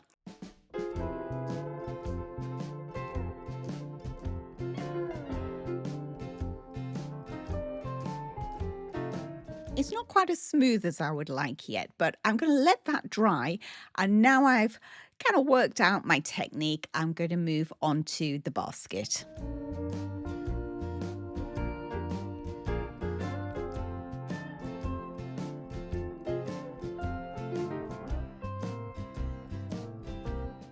Spritzing water onto the gloves really seemed to help, just smoothing everything around. And there is product showing through on the inside, but that could be chipped off or just left, really, because it's not going to be visible. I'm going to let that dry and go back to the lid. And I used a sponge sander to start with, and then just a piece of folded paper, but it wasn't really working. Then a damp cloth. Oh my goodness, that was brilliant because it reactivated the product and you could just wipe it off. So definitely to smooth it all out once it's dry, give it a really good soaking with a damp cloth. That removed any marks in the filler and also it off the raised edges of the basket. It pulled that basket back through just to give that lovely texture. what a great finish. I am super pleased with how this turned out. So once it was all dry again, I then gave it a couple of coats of clear matte lacquer just to seal it.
Back into the thrift stores, or charity shops as we call them here, I spied this mirror. It was 50% off, just £5. This lantern, again, 50% off. It was marked up at 15. I got that for £7.50. I was thinking, nice makeovers coming up here. Also, this tray with glasses, candles, the mirrored insert. Thought that could be fun to do something with. I also came across this amazing hostess trolley or picnic trolley. It was only £15. Beautiful wood. The frame collapses down. You can lift the two trays out, and then it's got the two side trays. So first up is the mirror, and after a good rummage through my knob box, my handle box, I selected these. I want to elevate the mirror slightly. Now, to attach the handles, I'm going to use this product. I'm not going to use the naughty word. So sticks like, and you can read the rest. This is incredible, this stuff. I'm quite new to it, and I have had some amazing results. The strength of it is unbelievable. So I'll link it below in case you fancy having a little go with sticks like. So I'm going to set that to one side, let that dry overnight. Now I've got some sprays out just warming up in the sun, and we're going to do a little makeover on this. I've decided I'm going with an olive colour. It's a matte spray. I'm going to give that a couple of coats, and whilst it's drying, I'm going to start working on the lantern. Now I had originally taken out quite a bit of the wax. There's still a little bit in there, so I'll get these pieces of glass out first and then take off the sticky, gunky stuff, which was not in very good condition, and then give that glass a really good clean. Now, to get the remainder of that wax out, because I am going to colour this up, I don't want any wax in there, so I'm going to use some washing up liquid, very hot water, and give it a soak there for a while. Now, whilst the wax is melting on there, I'm going to take some paint stripper and work on that mirror. I thought about just doing a few little dabs and taking a little bit off. And then actually I really got into it and decided I was going to take most of that grey paint that was on the back there and a little bit of the mirror film, and then with my all-time favourite gold spray, just spray and dab, and then use a little bit of the wire wool, and it created this amazing effect. If you don't give these things a go, you never discover what you can do with a piece. So I've now got two sides that I can decorate with. The green paint, the olive paint, is now dry, so I'm going to bring in another colour and use some of the rub and buff. I love using rub and buff, and it's the European gold I'm going to use on this one. So just a very small brush, and it's just adding little bits here and there to highlight it. And once I've popped that glass in, I'm going to go one more thing, and that is the dark wax. Now, the wax is not there to protect it because all the products I've used are suitable for external and internal use. It's really just to add that extra decorative layer. I'm now going to repeat the whole process on the lantern.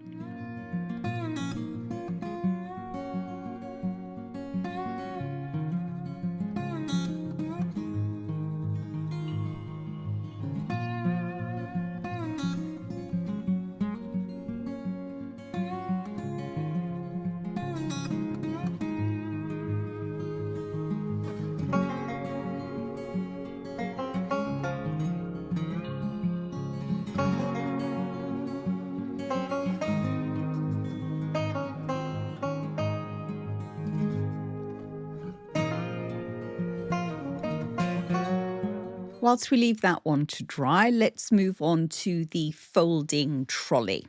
Now, I have decided that as much as I love the frame, actually, I am going to take off these side panels. So I had a really close inspection as to how it was all put together, what would be the most suitable way of taking it apart. And actually, I worked out that just a little fiddle and a jiggy with a screwdriver and the thing popped out. Perfect. So now I'm going to sand down all 4 trays. Whilst I'm doing that, I would love for you to tell me, how do you watch the channel? Now, I had quite a few people tell me that they watch on TV. And what I thought was genius was that whilst they're watching on TV, they also have their mobile or their tablet next to them so they can comment.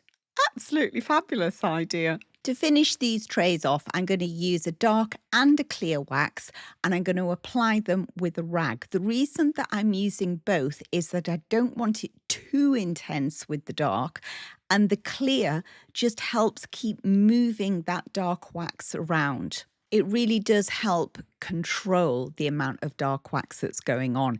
And to get right into the corners, I find the easiest way is just to use a sharp implement. So I've just got a bamboo skewer here, and that means I can get right into that corner, giving it a really good finish. Now we're going to let those dry, and then we're going to start styling. Now, to help the styling along, I am going to take a few little snips from my little cut flower bed. This is the first year I've grown dahlias, and what a stunning flower they are.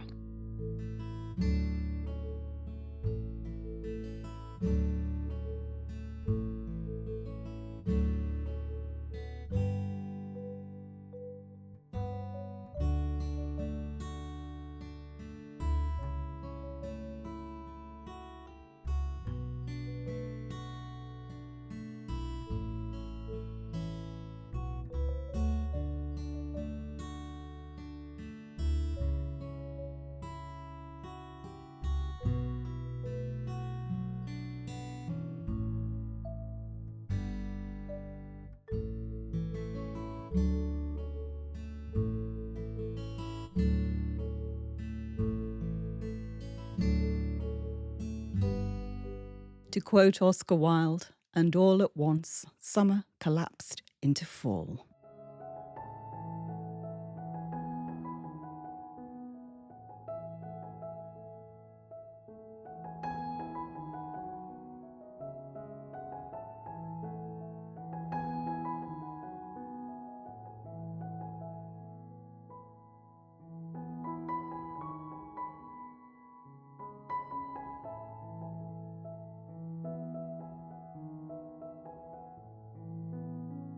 A new season brings a new opportunity to style our thrift finds and makeovers in a different way.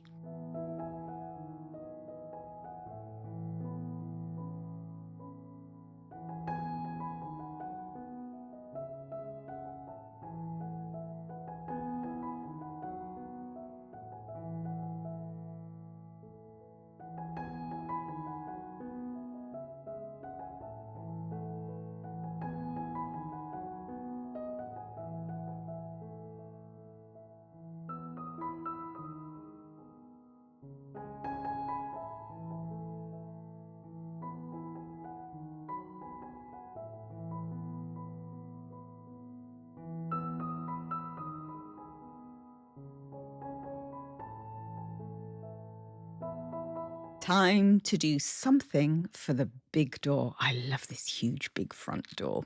And I want to make a wreath, but it's not exactly the weather for making a wreath outside. So we have moved into the kitchen while autumn does its thing outside. And I've pulled out my old straw wreath that I cover in ribbon and a few other bits and bobs that I think I may well use. Got some bracken as well, which I may or may not add, and then some wire and some scissors. Now, this wreath I have had for well over a decade. It originally came from Costco, and I wrap it in Hessian ribbon just to keep it looking nice. Now, these hydrangea heads were actually used in the Christmas decorating last year, and they've got this lovely bronzy, orangey spray on them. I am definitely going to use those. The bracken has been hung in the garage over a year. And then I've got a couple of grades of wire and scissors. That's all I need.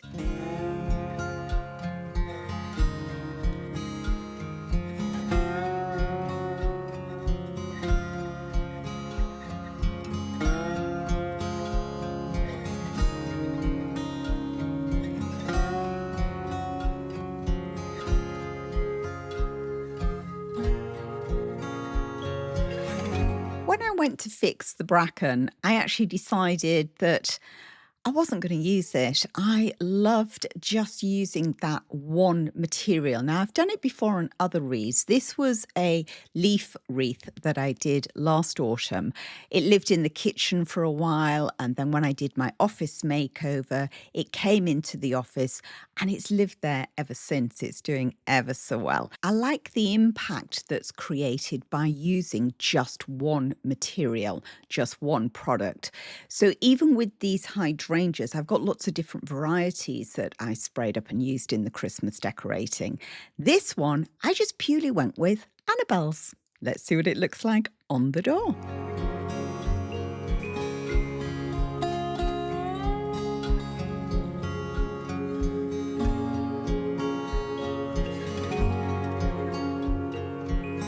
As these heads have been dried for over a year, I'm giving them a really good dose of hairspray to cut down on the shedding.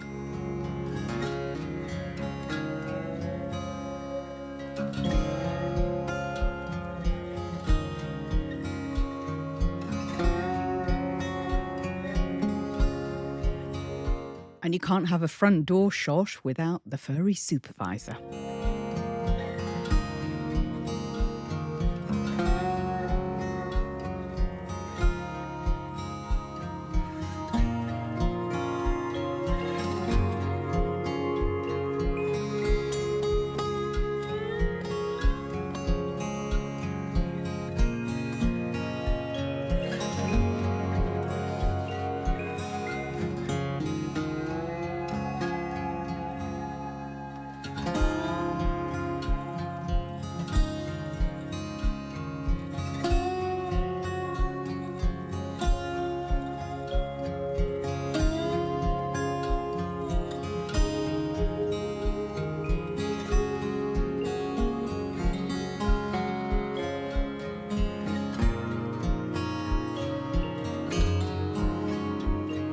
Back into the kitchen for another easy peasy yet very effective transformation. I painted this years ago. It's a mixture of chalk paint and sand, builder's sand, and it's plugged in the larder cupboard. So I actually drilled a hole through the wall and fed the flex through. Now I decided I would cover it in dark wax. It was just too grey. So I covered up the end of the flex because obviously that had already been wrapped and gave it a good slather. You've got to love the dark wax, folks. It just gives an instant transformation and it works for all seasons.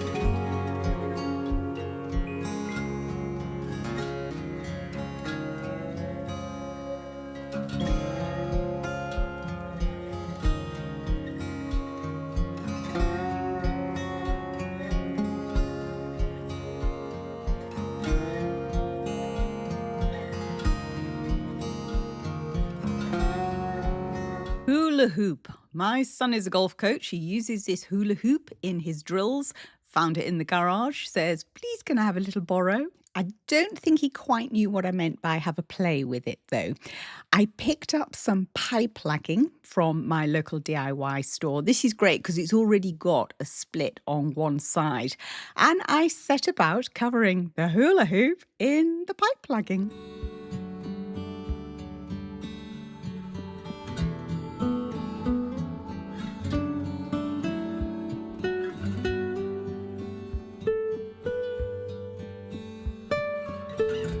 And the easiest way to trim off any excess is to use a bread knife.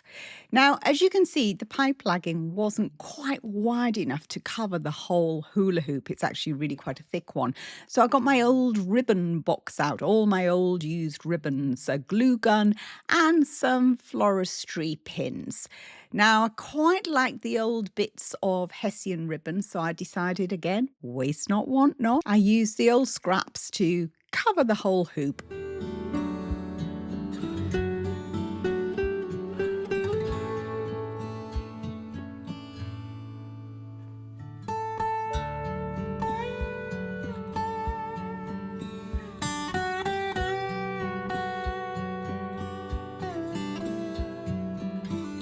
And I had ribbon to spare. Now, how to hang.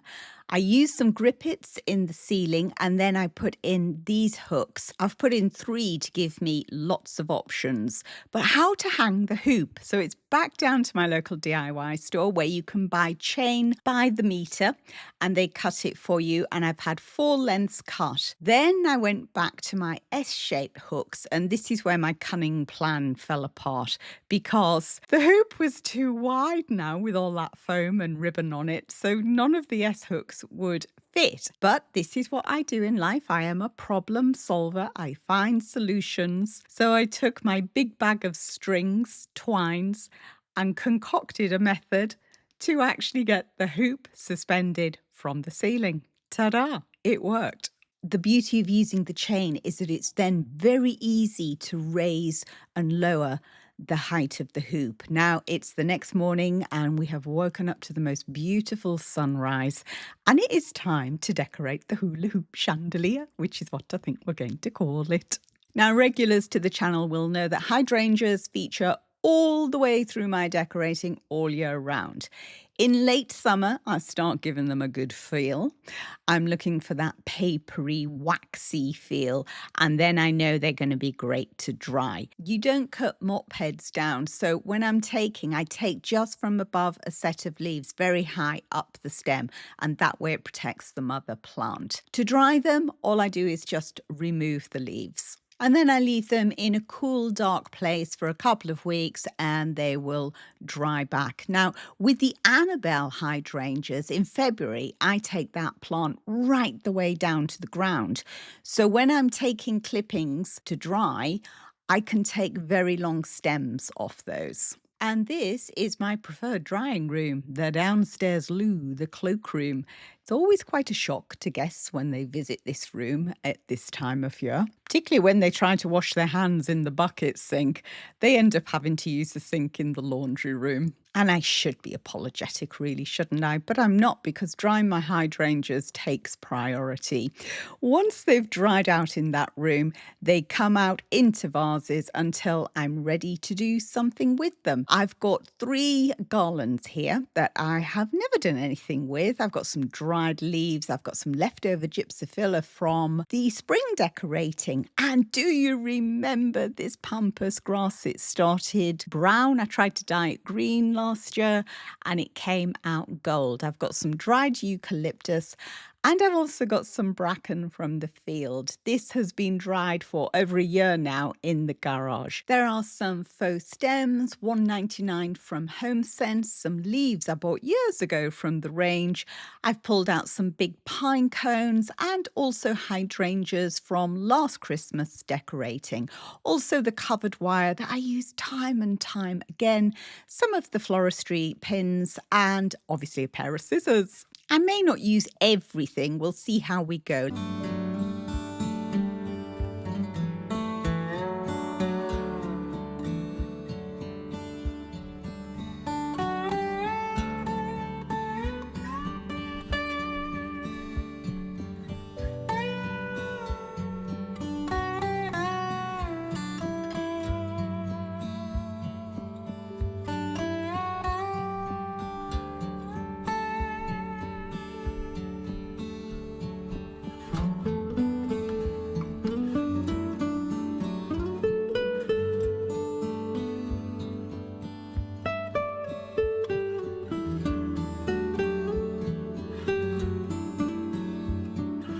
This pampas grass was originally from Amazon, so I will drop a link below.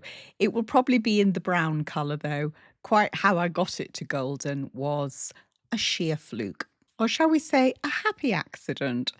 Now, I'm finding that the colours of the hydrangeas, because I've not coloured them up yet, actually may not work with this scheme. So I'm going to run with the Annabelle.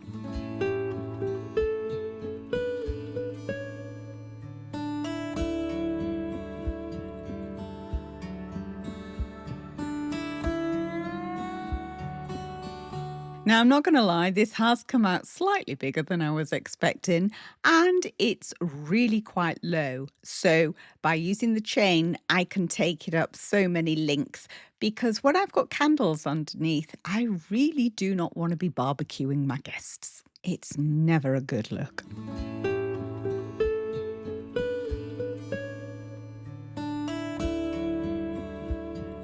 And an autumnal tablescape underneath just finished off the look.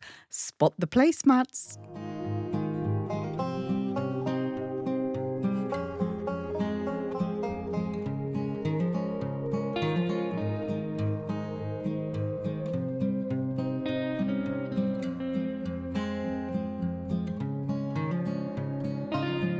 The autumn saw a new addition to our family. Bertie, the furry supervisor, got an apprentice, meet Bear.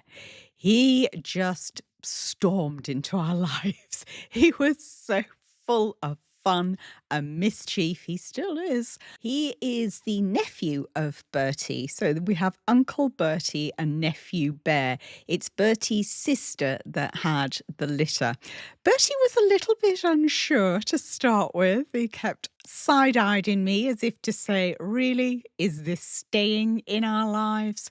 But now they are the best of friends. They are as thick as thieves, and they just have the most wonderful time together. Bear has massively grown, so join me next episode and you will see just how big he is now. We are at November and it's time to make a wreath for the door for Christmas. Back down to the field, and I'm going to take some clippings of my all-time favourite to decorate with, and it's these giant lelandai. This area needs cutting back anyway, as the branches are catching on vehicles as we park in the field. So I've been saving it up for now.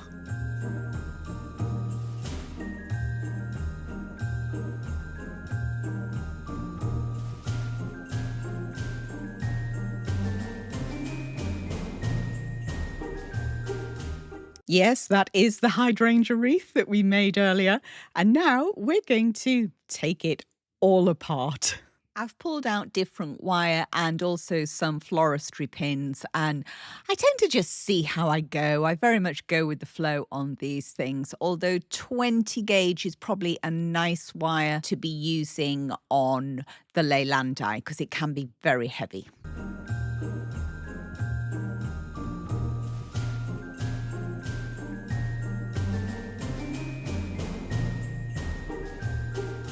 So I've tied on the 20 gauge wire, and now I'm just going to make little bundles with the lelandai.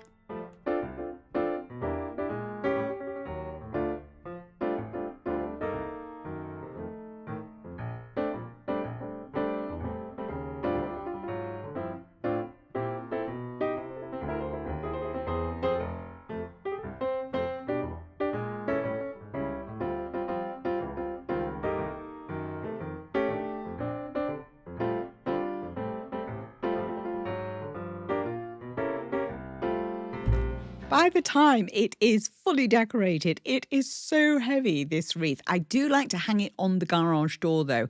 Whenever I do a wreath, I do like to hang it up, step back, and just make sure everything is how it should be. And how long will this last? A good 4 months without shedding. So this will take me right the way through to spring.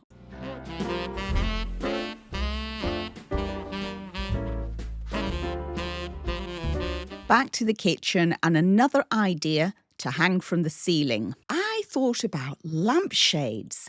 I was about to rush off to the charity shops when I thought, oh, I've got one in the cottage. Now, one's not enough. I need another one. And I found another one in the house. Yes, it was in the hallway. Now, two wouldn't look right. We need the third one. And lo and behold, I found one at the top of the stairs. These were all auction finds, and I stripped the fabric off and then used my wrapping technique. So using different types of coir, jute, wrapping them around just to create that different effect, that skeleton effect, which I really love. Personal taste. So I think that's going to be our running order on the table, but how to suspend them from the hooks because they've got no central fixing point. Now, I could just use some of the coir, the jute, and tie those onto the hooks, but I prefer to use chain purely for the fact that it is adjustable. It's very easy to move it up a bit, down a bit. But I was still left with the problem of how do I then attach it to the chain? Now, I know I wanted to put some battery-operated fairy lights on, so I wanted somewhere to hide the pack. And then I remembered I had these wooden lids from big candles that I'd had. And obviously I'd saved them because I'm not one for throwing things away. I also had some hooks left over. These are the same hooks that I used in the ceiling. And so a cunning plan started to form. Could I use the wooden lid with a hook right into the centre and then attach it to the chain? That could work.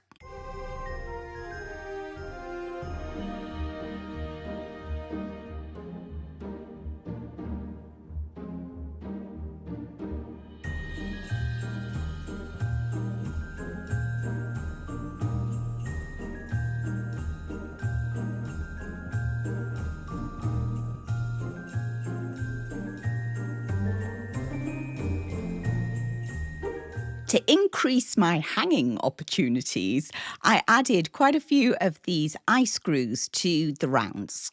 Now, in the interests of transparency, I've just got to say I didn't have a completely clear plan at this stage. I had a rough idea, a seed of an idea, but I'm just figuring it out on the hoof. And then I realised I've only got two of the big lids, so I was going to have to use a smaller lid. So for extra strength, I joined two of them together and added some more eye screws. The shades are just balanced on the rounds, so to stop them moving around, I pulled out my museum wax. Now, I always keep an old knife with my museum wax. I just find it much easier to get it out of the pot. I also changed the hook position on the chain.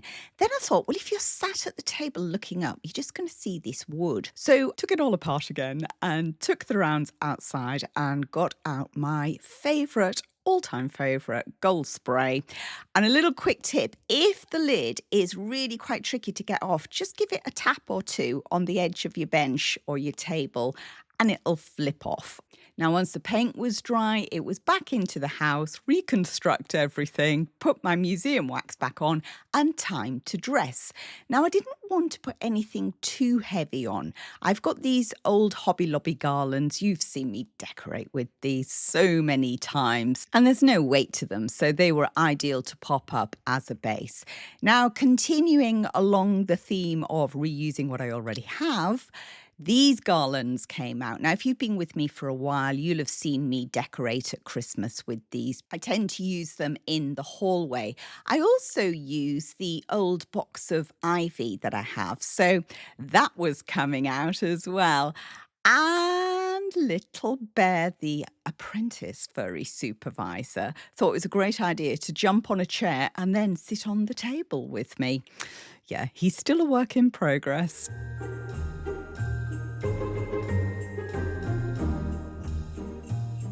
Next to go on are the remote control battery operated copper fairy lights. I buy my batteries in bulk from Costco, but these Kirkland ones are now available on Amazon. Also, remember to write on your remote controls because at Christmas time especially, you end up with so many remote controls all doing different things. And look, the shelf for the battery pack, it works. I love it when a plan comes together. Now, the senior furry supervisor, Bertie, he feels we could do more. So out come the floating LED candles. This is my first foray into floating candles. And I've got to say, I was quite impressed with the Harry Potter-esque wand that came with it, as my adult children are huge Harry Potter fans. I think there's going to be a lot of zapping going on at Christmas. And of course, more batteries. Yes, again, I buy these from Costco. They are available on Amazon, and I'll drop the links below. So I popped one up, thought, okay, we'll run with that. But the wire was so thin. So I got out one of the wool needles in order to thread that really thin wire through the little eye hooks.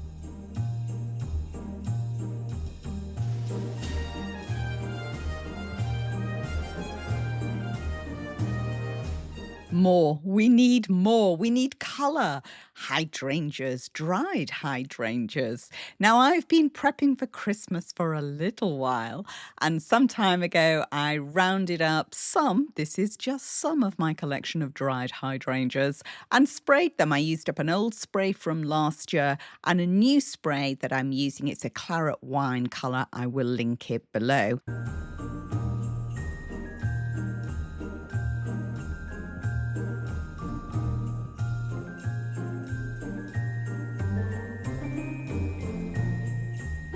Once those were dry, I popped them into containers and they were good to start decorating with.